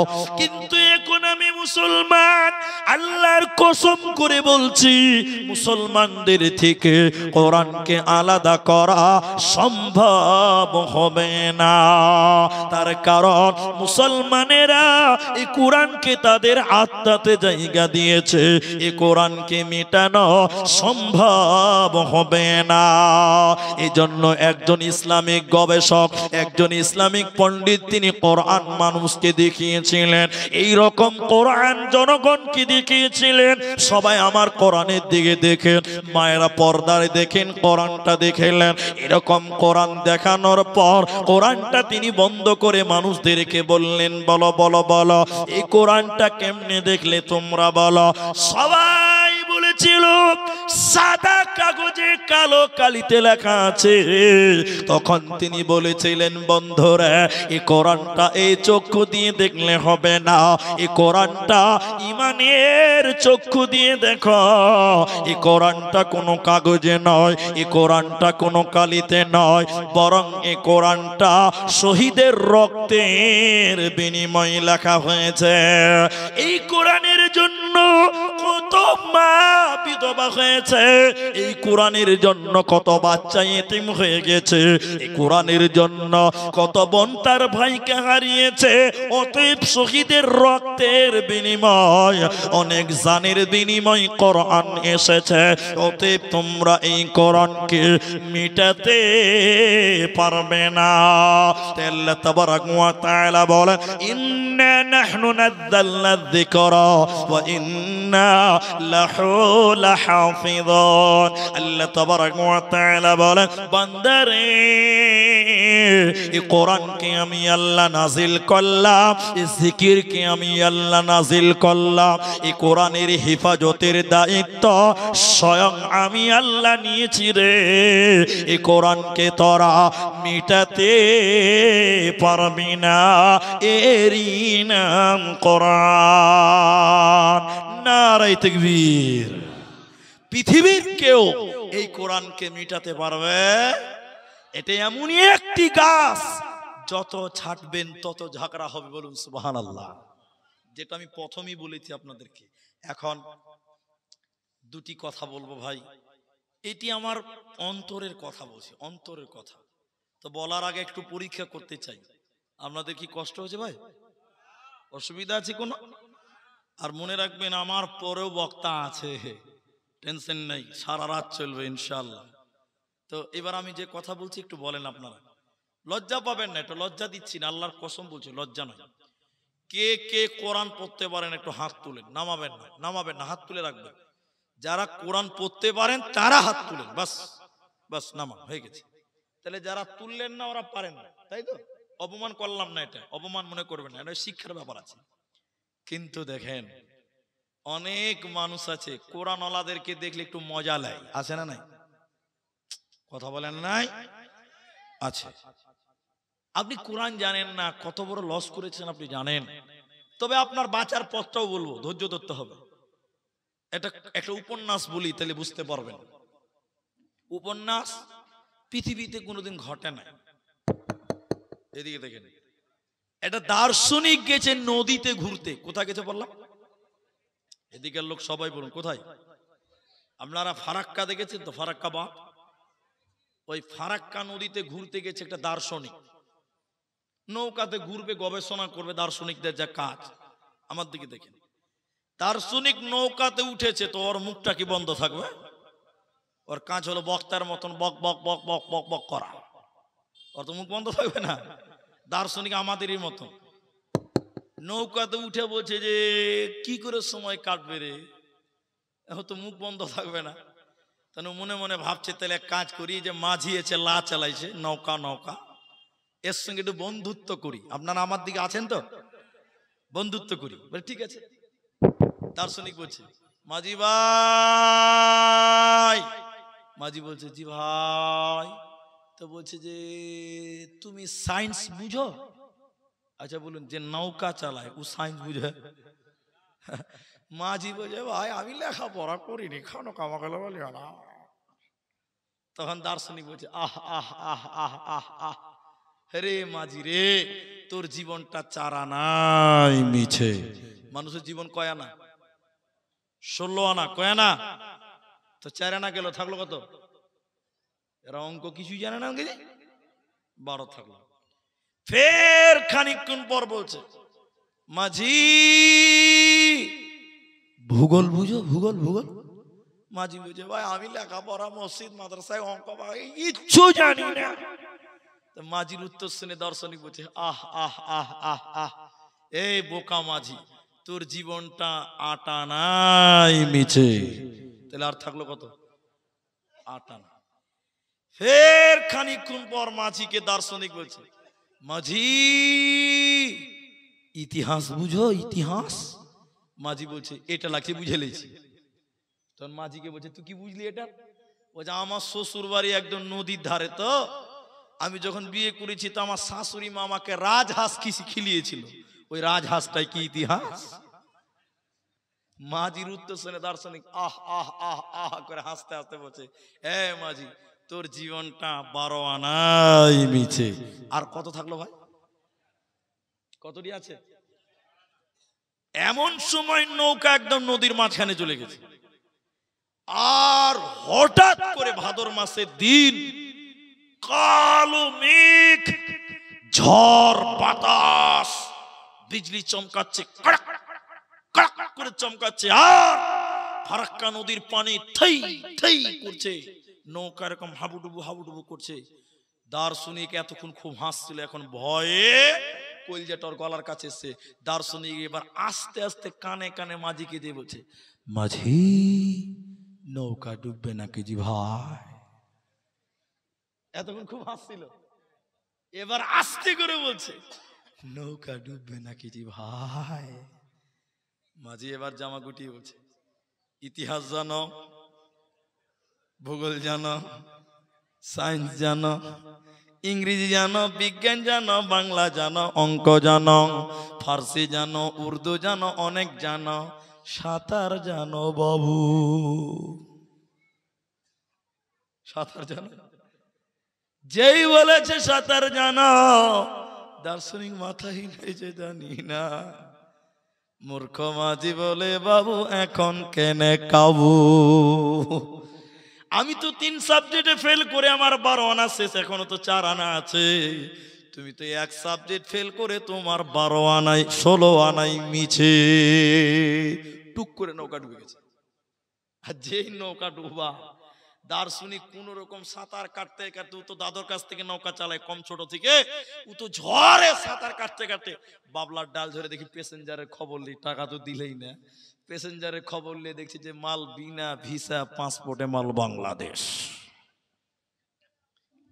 যেটা বলতে চাইলাম, দুনিয়াতে ইতিহাস জানো, ভূগোল জানো, সায়েন্স জানো, দরকার আছে, কিন্তু যদি না কোরআন জানো, কিয়ামতের দিন আজরাইল বলবে বাবু এখন কেন কাবু? এজন্য কোরআন জানো, এজন্য কোরআনের সঙ্গে তোমরা সম্পর্ক রাখো। এই কোরআন ইহকালে তোমার কামিয়াবি এনে দিবে, আর মরার পর তোমাকে জান্নাতে বানাবে। এরই নাম কোরআন। যারা কোরআন পড়তে পারেন না, এদিকে যারা কোরআন পড়তে পারেন না তাদেরকে বলছি, এবার শোনেন। এই কোরআন পারেন না, মোটেও পারেন না, কিন্তু আপনার জন্য ফজিলত আছে। যেমন 2টি ফজিলত বলি। এক, কেউ যদি প্রতিদিন দিনে 3 বার, কবার বলুন, কবার? সূরা ইখলাস পাঠ করে। কোন সূরা? ইখলাস বুঝেন তো? অনেকে ইখলাস বুঝে না। কুল হুয়াল্লাহু আহাদ আল্লাহুস সামাদ লাম ইয়ালিদ ওয়া লাম ইউলাদ ওয়া লাম ইয়াকুল লাহু কুফুয়ান আহাদ। কেউ যদি দিনে 3 বার তেলাওয়াত করে, নবী বললেন কোরআন 1 খতম করলে যে নেকি হয়, ওই নেকি তার আমলনামায় দেওয়া হবে। বলুন সুবহানাল্লাহ। তাহলে কোরআন পারেন না, কুল হুয়াল্লাহু আহাদ তো পারেন। কথা কি বুঝতে পারলেন আমার কথা? এটাও একটা সহজ। যারা ভালো পারেন তাদের জন্য এবার বলি, কোন ব্যক্তি যদি রাত্রি বেলায় শোয়ার আগে সূরা মুলক তেলাওয়াত করে, তাবারাকাল্লাযী বিয়াদিহিল মুলক, যারা মুলক তেলাওয়াত করবে ওই ব্যক্তিদের কবরে আযাব হবে না, হবে না, হবে না। বলুন সুবহানাল্লাহ। তাহলে কবরের আযাব থেকে বাঁচার জন্য তেলাওয়াত করো কোরআন।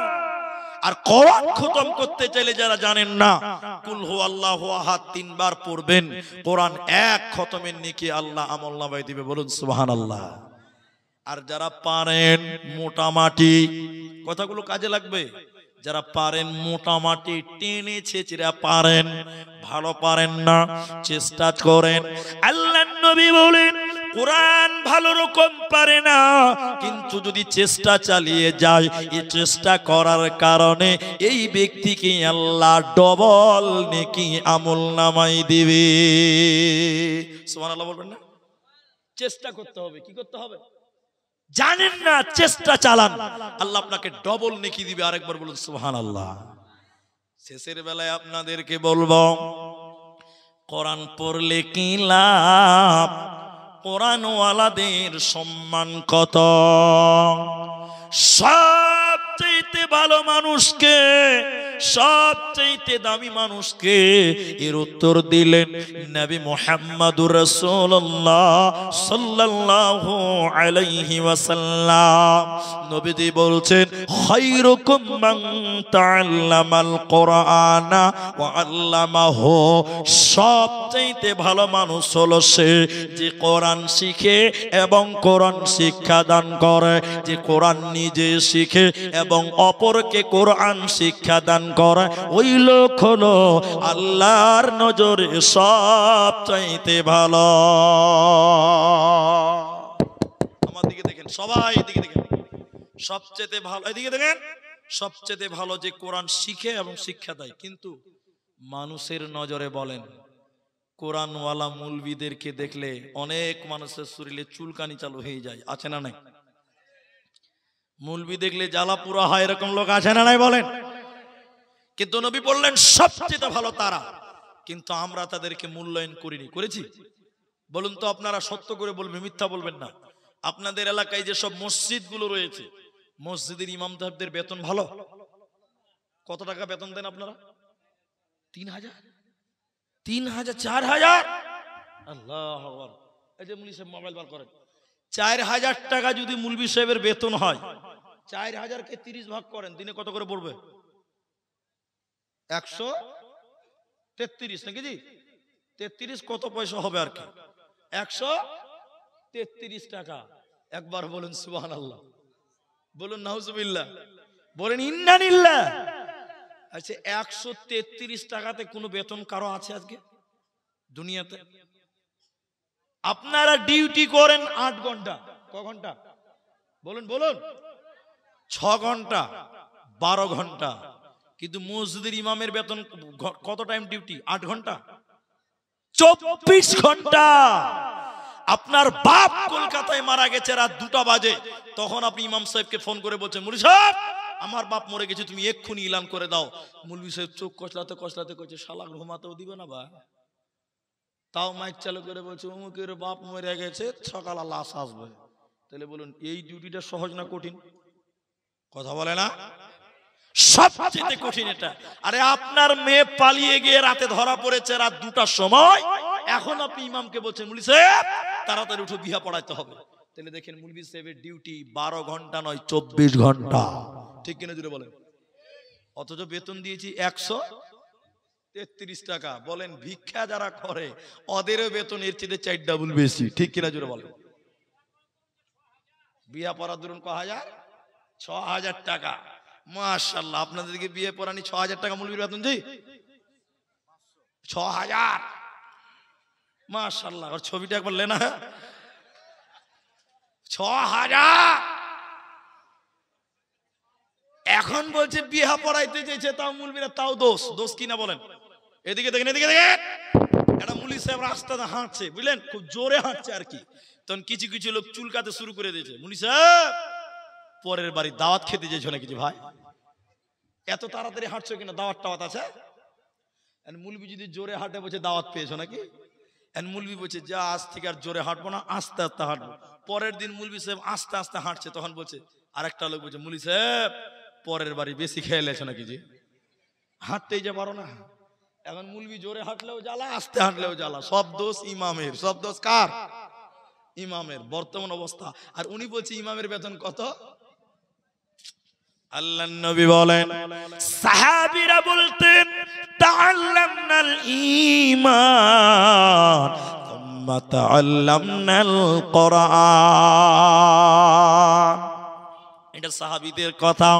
সাহাবীরা বললেন, আমাদেরকে নবীজি সর্বপ্রথম ঈমান শিক্ষা দিয়েছে, এরপরে আমাদের শিক্ষা দিয়েছেন কোরআন।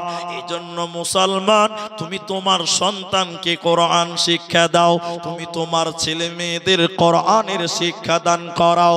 কারণ তুমি যদি তোমার ছেলেকে কোরআন শিক্ষা দান করাও, তুমি যদি তোমার মেয়েটাকে কোরআন শিক্ষা দান করাও, তো কোরআন শিখে যে নেকি পাবে, তুমি শিখাবার জন্য অর্থ দিয়েছো, শ্রম দিয়েছো, সম পরিমাণ নেকি আল্লাহ তোমার আমল নামায় দেবে। অতএব তুমি কোরআন শিক্ষা অর্জন করো।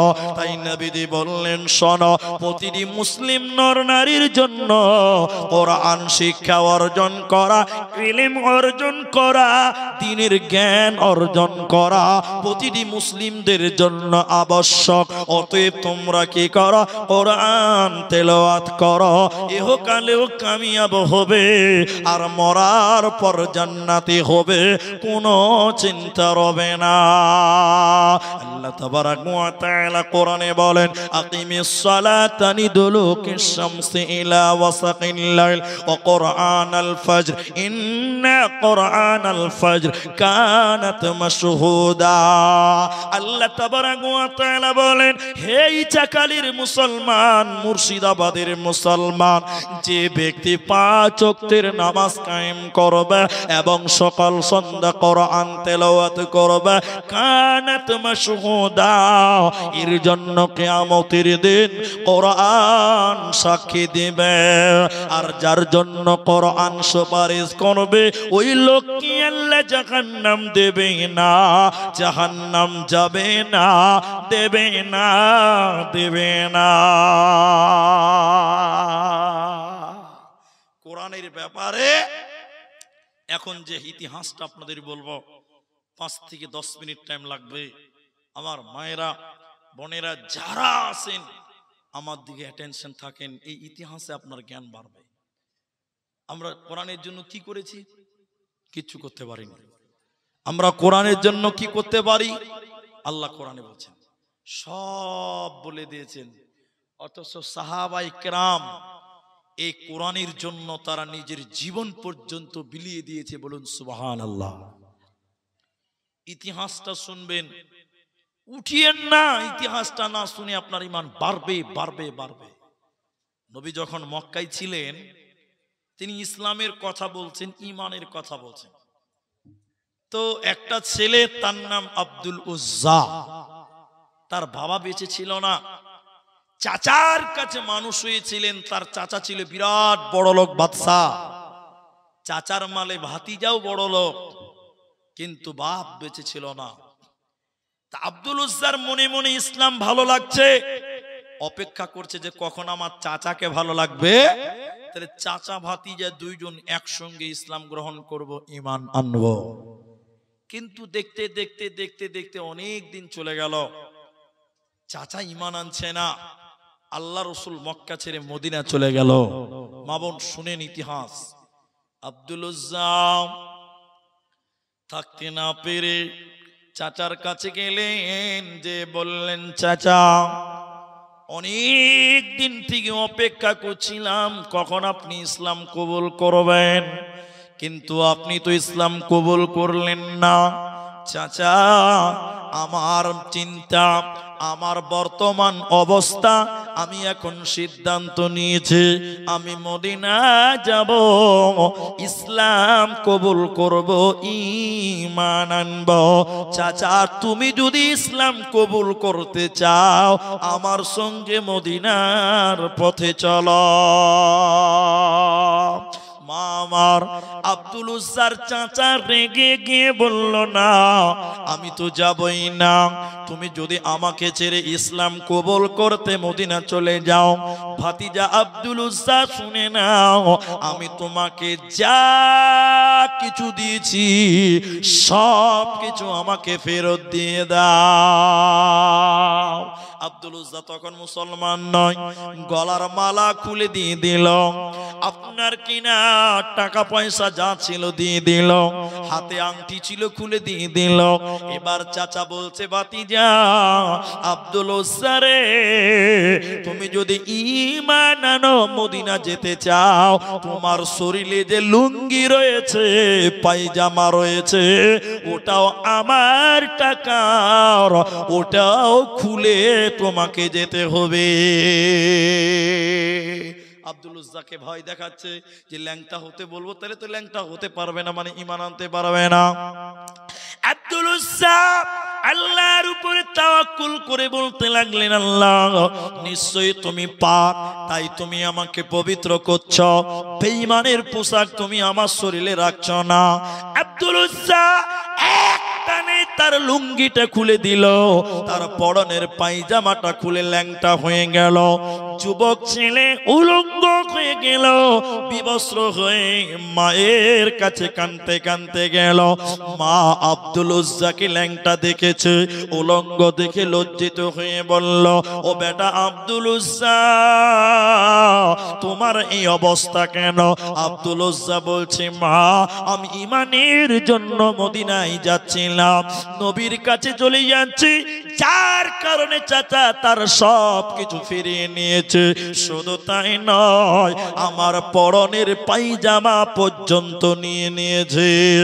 আব্দুল উজ্জার মা একটা কম্বলকে ফেড়ে দুই টুকরা করলো, দুই টুকরা কম্বল দিয়ে বলল, বেটা এক টুকরাকে গামছার মতন কোমরে পড়ে নাও, আর এক টুকরা টাওয়ালের মতন শরীরে চাপিয়ে নাও, উলঙ্গ হয়ে মদিনা যেতে হবে না। আব্দুল উজ্জা এদিকে দেখেন, দু টুকরা কাপড়, একটা লুঙ্গি বানিয়েছে, গামছা, একটা চাদর। আব্দুল উজ্জা রাতের অন্ধকারে, আব্দুল উজ্জা রাতের অন্ধকারে মদিনা মুনাওয়ারা চলে এলেন। মদিনা মুনাওয়ারাতে এসে মসজিদে নববীতে নবীজি মাদ্রাসা করেছিলেন আসহাবে সুফফা, ওই মাদ্রাসার গেটে নবীজি বসে আছেন। রাত্রি বেলায় নবীজি তখন আব্দুল উজ্জাকে দেখলেন, দেখেই চিনে নিয়েছে, বলে তুমি না আব্দুল উজ্জা, তোমার এই অবস্থা কেন, তুমি এখানে কেন? আব্দুল উজ্জা সমস্ত ঘটনা বিবরণ বললেন। আল্লাহর নবী আব্দুল উজ্জাকে গলায় জড়িয়ে নিয়ে বললেন, আব্দুল উজ্জা রে, আজ থেকে তোমার নাম আব্দুল উজ্জা নয়, তোমার নাম আজ থেকে আব্দুল্লাহ। ঘটনাটা এখানে ব্রেক দিলাম। এবার আসেন, এবার উনি মুসলমান হলেন, আব্দুল উজ্জা মুসলমান হয়ে গেল। থাকছে কোথায়? মসজিদে থাকে, যেটা মাদ্রাসা বলছি আমরা, সাহাবীদের মাদ্রাসা। ওখানে বসে আছে, গরিব হয়ে গেছে, বড় লোক ছিল, গরিব হলো। কেউ যদি খেতে দেয় পালো, যিনি না দিলে খেতে পেল না, এই অবস্থায় রাত দিন পার করছে। হঠাৎ করে মওতার যোদ্ধা, মওতার প্রান্তে লড়াই হবে, ডঙ্কা বেজে গেল।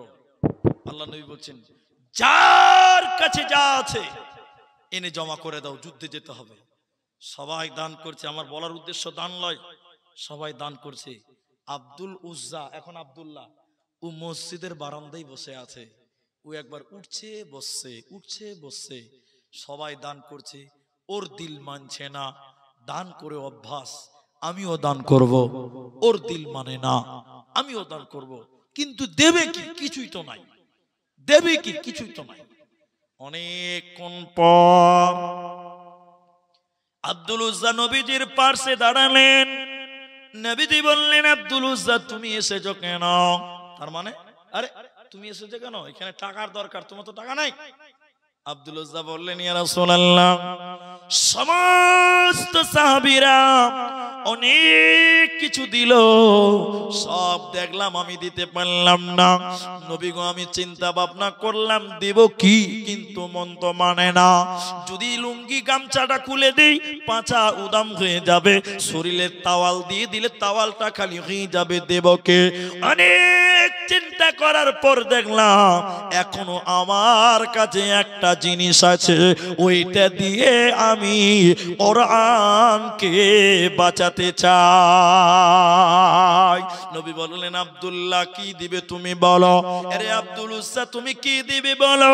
আব্দুল উজ্জা বললেন, আল্লাহর নবী এখনো তো আমি বেঁচে আছি, এখনো বেঁচে আছে, আমি আমার জান খানা ইসলামের জন্য বিলিয়ে দিতে চাই, কোরআনের জন্য।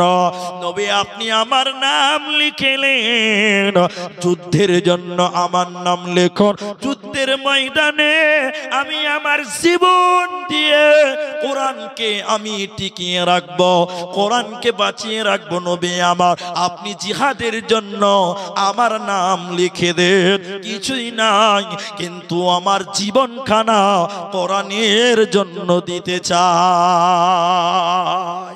নারায়ে তাকবীর।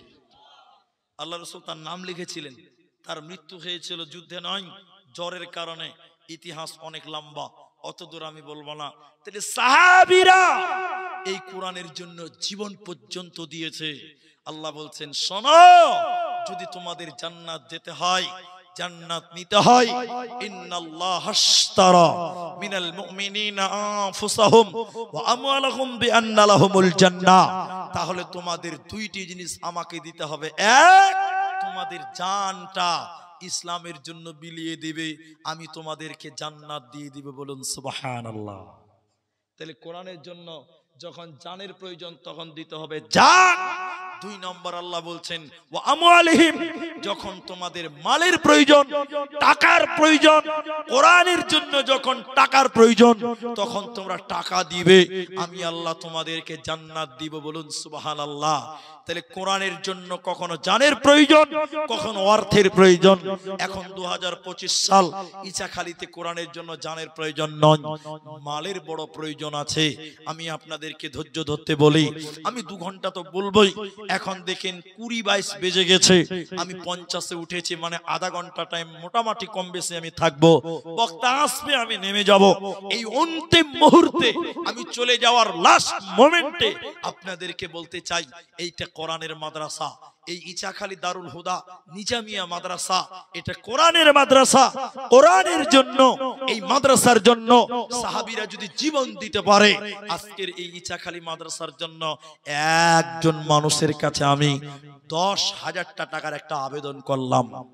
10,000 টাকা। একজন মানুষ শুধু বলেন যে মাওলানা আমি এই কোরআনের জন্য, এই মাদ্রাসার জন্য আমি 10,000 টাকা দান করব, আমি তার জন্য প্রথম মুসাফা করে তার জন্য প্রথম দোয়া করব। একজন মানুষ 10,000 টাকা, এতগুলো মানুষ বসে আছেন, প্রথম নাম্বার একটা লাভবাহিক করুন একজন, আমি তার সঙ্গেই প্রথম মুসাফা এবং তার জন্যই প্রথম দোয়া করব। একটা লোক 10,000 টাকার আবেদন করলাম, একজন শুধু হাতটা তুলবেন। এতগুলো মানুষের ভিতরে কোরআনের আলোচনায় এসে আমি এই কোরআনের জন্য, এই কোরআনের বাগানের জন্য, এই মাদ্রাসার জন্য 10,000 টাকা চাইলাম। একজন মানুষ কেউ পারবেন না 10,000 টাকা? ভাইয়া, এই ইচাখালী মাদ্রাসাটার জন্য যে আমি কোরআনকে ভালোবাসি, 10,000 টাকা মাওলানা আমি দিব, আমি তার জন্য দোয়া করব। মাশাআল্লাহ, মাশাআল্লাহ। কি নাম আপনার? সিরাজুল ইসলাম। গত বছর কত দিয়েছিলেন? গতবার 10 দিয়েছিলেন? আচ্ছা, যাই হোক। তো গত বছর কত দিয়েছিলেন মনে আছে কি আপনার? তো ইনি 10,000 টাকা আমি চেয়েছি, ইনি চলে এসেছে। গতবার কত দিয়েছিলেন মনে আছে আপনার? কথা বলে মনে নাই। শুনেন, এদিকে শুনেন। আমি কাউকে অপমান করব না, আপনারা সম্মানিত ব্যক্তিত্ব মানুষ, আমি অপমান করব না। আপনার ছেলে মেয়ে কটা? 6টা ছেলে মেয়ে। স্ত্রী কটা? স্ত্রী কটা? হাসছে আবার। 4টেও তো হতে পারে, একটা বাকি আছে। আলহামদুলিল্লাহ, আল্লাহ কবুল করুন। তো শুনেন, 6টা আর 3টা, তাহলে কত হয়েছে জি? 10,000 দিয়েছে জি। তো মা বাপ 2টা, তাহলে কতটি হয়েছে? 11টা হয়েছে। আর নিজে একটা, তাহলে কটা হলো?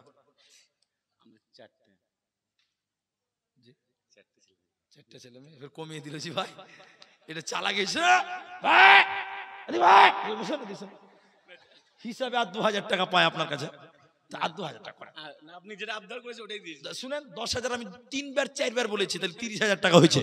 আমি যেটা বলেছি ওটা বলিয়েন না। আলহামদুলিল্লাহ, যান যান যান, মাশাআল্লাহ। কোন হোটেল বললেন আপনার? হোটেল আছে চাঁদনী হোটেল, পণ্ডিতপুরের মালিক। তো একদিন দাওয়াত খেতে চলে যাবো, তাই লিয়ে যাবেন না জি ভাই। এইদিকেই তো আমাদের আসা যাওয়া। তো ইনশাল্লাহ তো তিনি আমার হাতে 10,000 টাকা দিয়েছেন। আমি দোয়া করব, আপনারা আমিন বলবেন। হাত তোলা না তোলাটা ব্যক্তিগত ব্যাপার।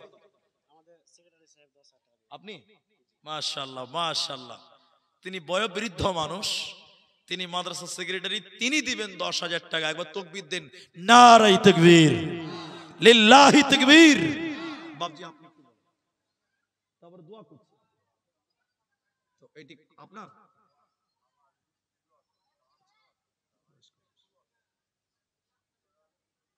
কত আছে এখানে?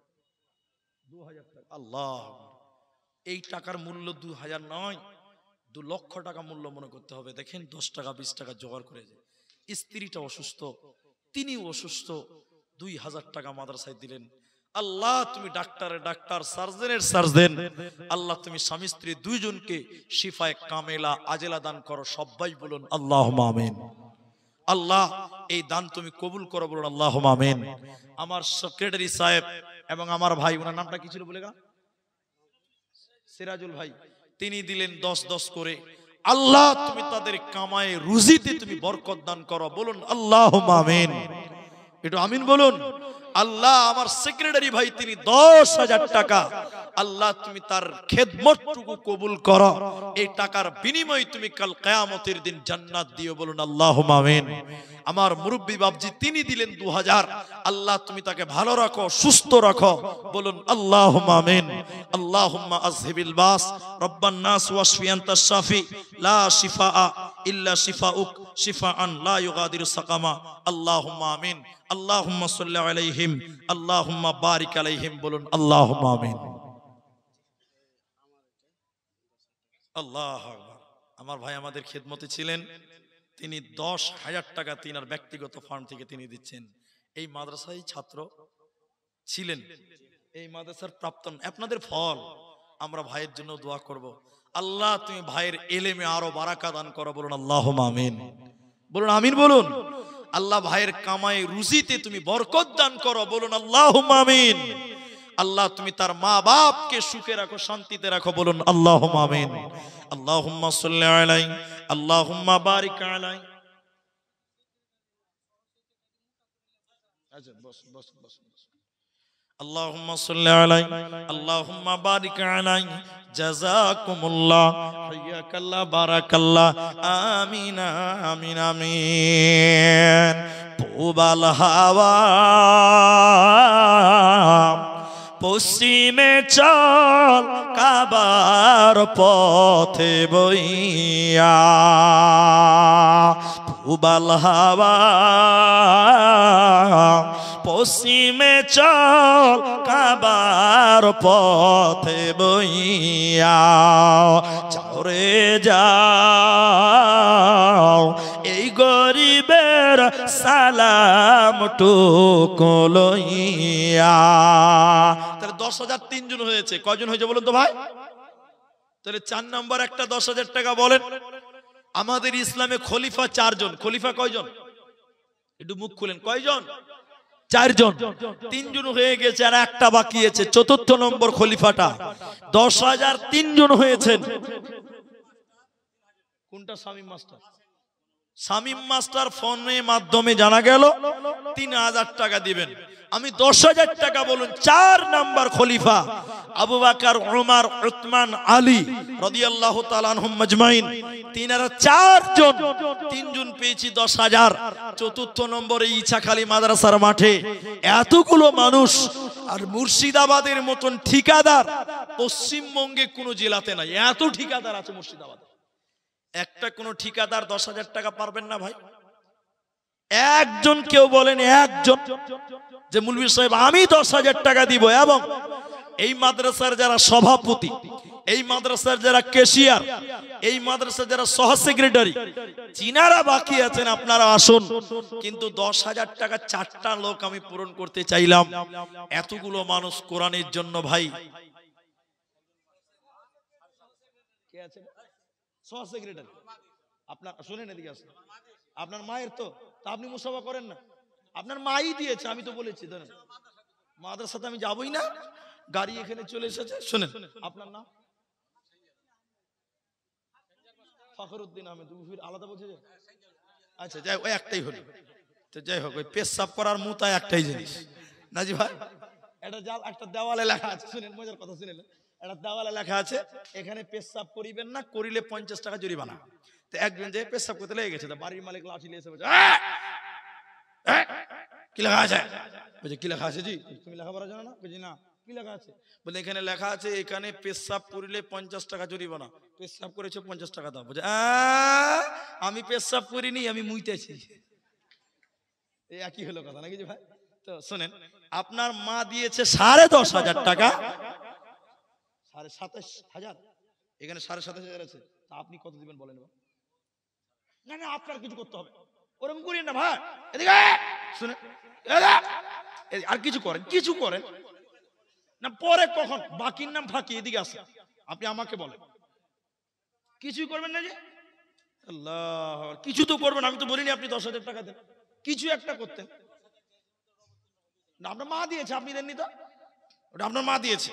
এটা কিন্তু চালাকি করে এলো ভাই। ভাই আপনি যা পারেন তাই বলেন, এতগুলো লোক আপনার মান সম্মান থাকবে না, কিছু একটা বলেন আপনি। তো জায়গায় আপনার কাছে আবেদন রাখলাম, কিছু একটা ইনসাফ বিচার করে বলেন। আমি বলিনি যে আপনি 10,000 দেন, আপনার মা 27,500 টাকা এই মাদ্রাসায় দিয়েছেন। আমি ওনার আম্মার জন্য দোয়া করি, আল্লাহ তাআলা যেন ওনার আম্মার নেক হায়াত দারাজ করেন। বলুন আল্লাহুম্মা আমিন। একটু আমিন বলুন। আল্লাহ ওনার আম্মার মনের নেক মাকসাদকে আল্লাহ তুমি পূর্ণ করে দাও। বলুন আল্লাহুম্মা আমিন। আল্লাহুম্মা সাল্লি আলাইহা, আল্লাহুম্মা বারিক আলাইহা, আমিন আমিন আমিন। মাগো তোমার মতো নেই না কেহ, আমায় বুকে টানি আঁচল দিয়া মুছে না কেউ আমার চোখের পানি। চলে গেলে কোন জায়গায় আমায় নিলানা, পথে বসে কাঁদি মাগো নাই যে ঠিকানা, মাগো নাই যে ঠিকানা। ভাই 4টা লোক 10,000 টাকা বলেছি, 3টা হয়েই গেছে, আর একটা কেউ পারবেন না গো। এখন না দিবেন, খালি নামটা বলেন যে মুলি সাহেব আমি দিব 10,000 টাকা, আমি তার জন্যই দোয়া করে নামবো ইনশাআল্লাহ। বিশ্বাস করেন, রাত 1:30 পার হয়ে গেল, 1:30 বেজে গেল, আমি এই রাত্রিতে, গভীর রাত্রিতে দোয়া করব, এতগুলো মানুষ আমিন বলবেন, আল্লাহ আপনাকে বরকত দেবে না? আমার মা জননীরা যারা পর্দার অন্তরালে বসে আছেন, আপনাদের মতন মেয়েরা অনেক দানবীর মুর্শিদাবাদে আছে। বিশেষ করে এখানকার মা বোনদেরকে বলি, মমতা ব্যানার্জি আপনাদেরকে লক্ষ্মীর ভান্ডার দিয়েছে 1,000, তাই তো? ওই 1,000 করে যদি আমার মায়েরা 20 জন মা 20টা বোন যদি বলেন যে লক্ষ্মীর ভান্ডারের 1,000 দিয়ে দিলাম ইছাখালী মাদ্রাসাতে, আল্লাহ আপনাকে ভালো রাখবেন। মা জননী যদি পারেন গলার মালা, যদি পারেন হাতের বালা, যদি পারেন নাকের কানের গয়নাগাটি, একটা করে আংটি, আমি আপনাদের কাছে আবেদন করব আমার মায়েরা আপনারা দিয়ে দেন। মেয়েদের দিকে পাঠান, যারা আছেন মায়েদের ভলেন্টিয়ার আপনারা নিয়ে আসুন। আর 10,000 টাকার বড় আশা যে 4টা খলিফা পূর্ণ হবে। এতগুলো মুর্শিদাবাদের মানুষ বসে আছেন গো, একটা হাতও কি সামনে থেকে পেলাম না গো, হতাশ। আল্লাহ, এতগুলো মানুষ আছেন এখানে। এই দেখেন বক্তা চলে এসেছে, আপনারা বলুন বক্তাকে বসিয়ে রেখে তো আমি বক্তব্য রাখবই না। আমার আবদার যদি কেউ মিটান যে দিলাম 10,000 টাকা, নামটা বলেন, 2-1 মিনিটের ভিতরে বলেন। এতগুলো লোক কাল দিবেন, 15 দিন টাইম নেবেন, 1 মাস টাইম নেবেন যে মৌলানা আমি দিলাম, আমি বিদেশে ঠিকাদারি করি, আস্তে আস্তে দিয়ে দিবেন, আমি চলে যাব। আব্দুল আলিম এখানে আছো? আব্দুল আলিম এখানে আছো? তালবিলিমরা কেউ এখানে আছে? আমার গাড়ি এখানে এসছে, আসেনি? মাদ্রাসাতে এসে একটা তালবিলিমকে পাঠান, গাড়িতে ড্রাইভার আছে, উঠাতে বলেন, একটু ড্রাইভারকে আসতে বলেন। যাই হোক, তো আমি এখানে আসতে বলেন, ড্রাইভারটাকে আনতে বলেন। তো আপনাদের কাছ থেকে দুয়ার শেষ প্রান্তে এসে, যাই হোক, 10,000 টাকা দিলেন, 27,500 টাকা দিলেন, 2,000 টাকাও দিলেন, সবই দিয়েছেন।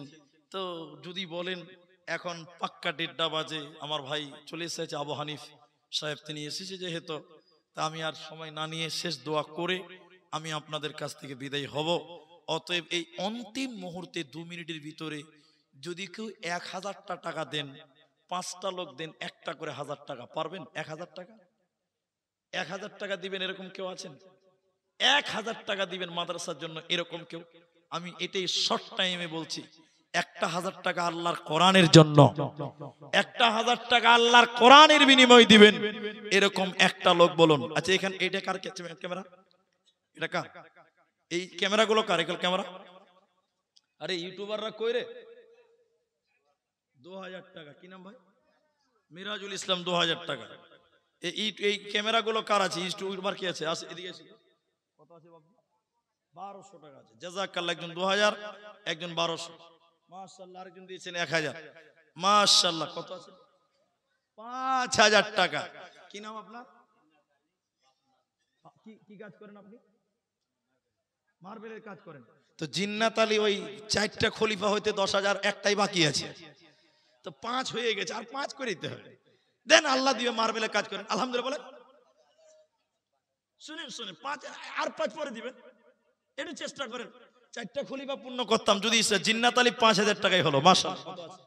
কিছু টাকা দিয়েছেন। জাযাকাল্লাহ। কত আছে? 800 টাকা। আর 200 টাকা নাই? ঠিক আছে। জাযাকুমুল্লাহ, বারাকাল্লাহ। 1000 টাকা। মাশাআল্লাহ। জাযাকাল্লাহ, বারাকাল্লাহ। নবীরা কালিয়ার বেশে কঠিন মরুর দেশে মেষ চরাইতেন বনে জঙ্গলায়। নবীজি কোন সাধনে পাইব তোমায়। নবীরা কালিয়ার বেশে কঠিন মরুর দেশে মেষ চরাইতেন বনে জঙ্গলায়। নবীজি কোন সাধনে পাইব তোমায়। ভাই বক্তা যেহেতু চলে এসেছে, পরিশেষে আমি দোয়া করি, আল্লাহ তাআলা আমাদের যারা মারা গেছে তুমি তাদের কবরের শাস্তিকে মাফ করে দাও। বলুন আল্লাহুম্মা আমিন। বলুন আল্লাহুম্মা আমিন। পরিশেষে দোয়া করি ইলাহুল আলামিন যারা অসুস্থ আছেন তুমি তাদের শিফায়ে কামেলা আজিলা দান করো। বলুন আল্লাহুম্মা আমিন। ইলাহুল আলামিন যারা যে নিয়তে দান করলেন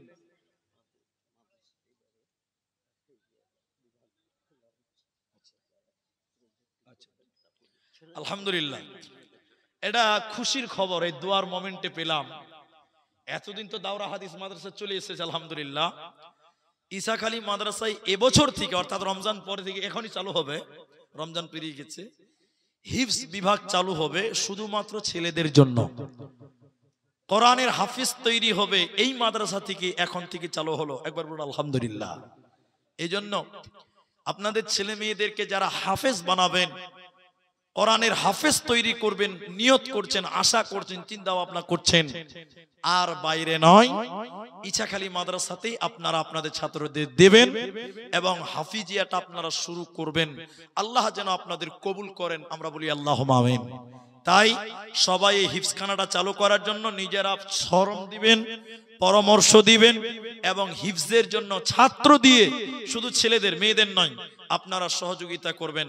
আল্লাহ তাআলার কাছে দোয়া করি, আল্লাহ তাআলা যারা যে নিয়তে দান করলো সবার নেক নিয়তকে তুমি পূর্ণ করো, আমরা বলি আল্লাহুম্মা আমিন। ইলাহুল আলামিন এই গ্রাম সহ এই এলাকাতে তুমি রহমত নাজিল করো। বলুন আল্লাহুম্মা আমিন। ইলাহুল আলামিন তুমি বড় দয়াবান, তুমি বড় ক্ষমাবান।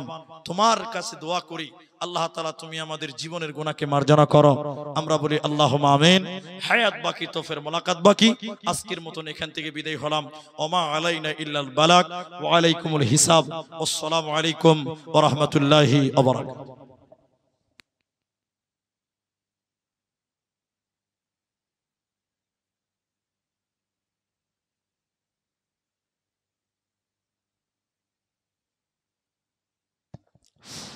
জাযাকাল্লাহু খায়রান জাযা ওয়া আহসানাল জাযা ফিদ দারাইন। এবারে আপনাদের সম্মুখে উপস্থিত হয়েছেন আমাদের সুপরিচিত কোকিল কণ্ঠী বক্তা জনাব কারি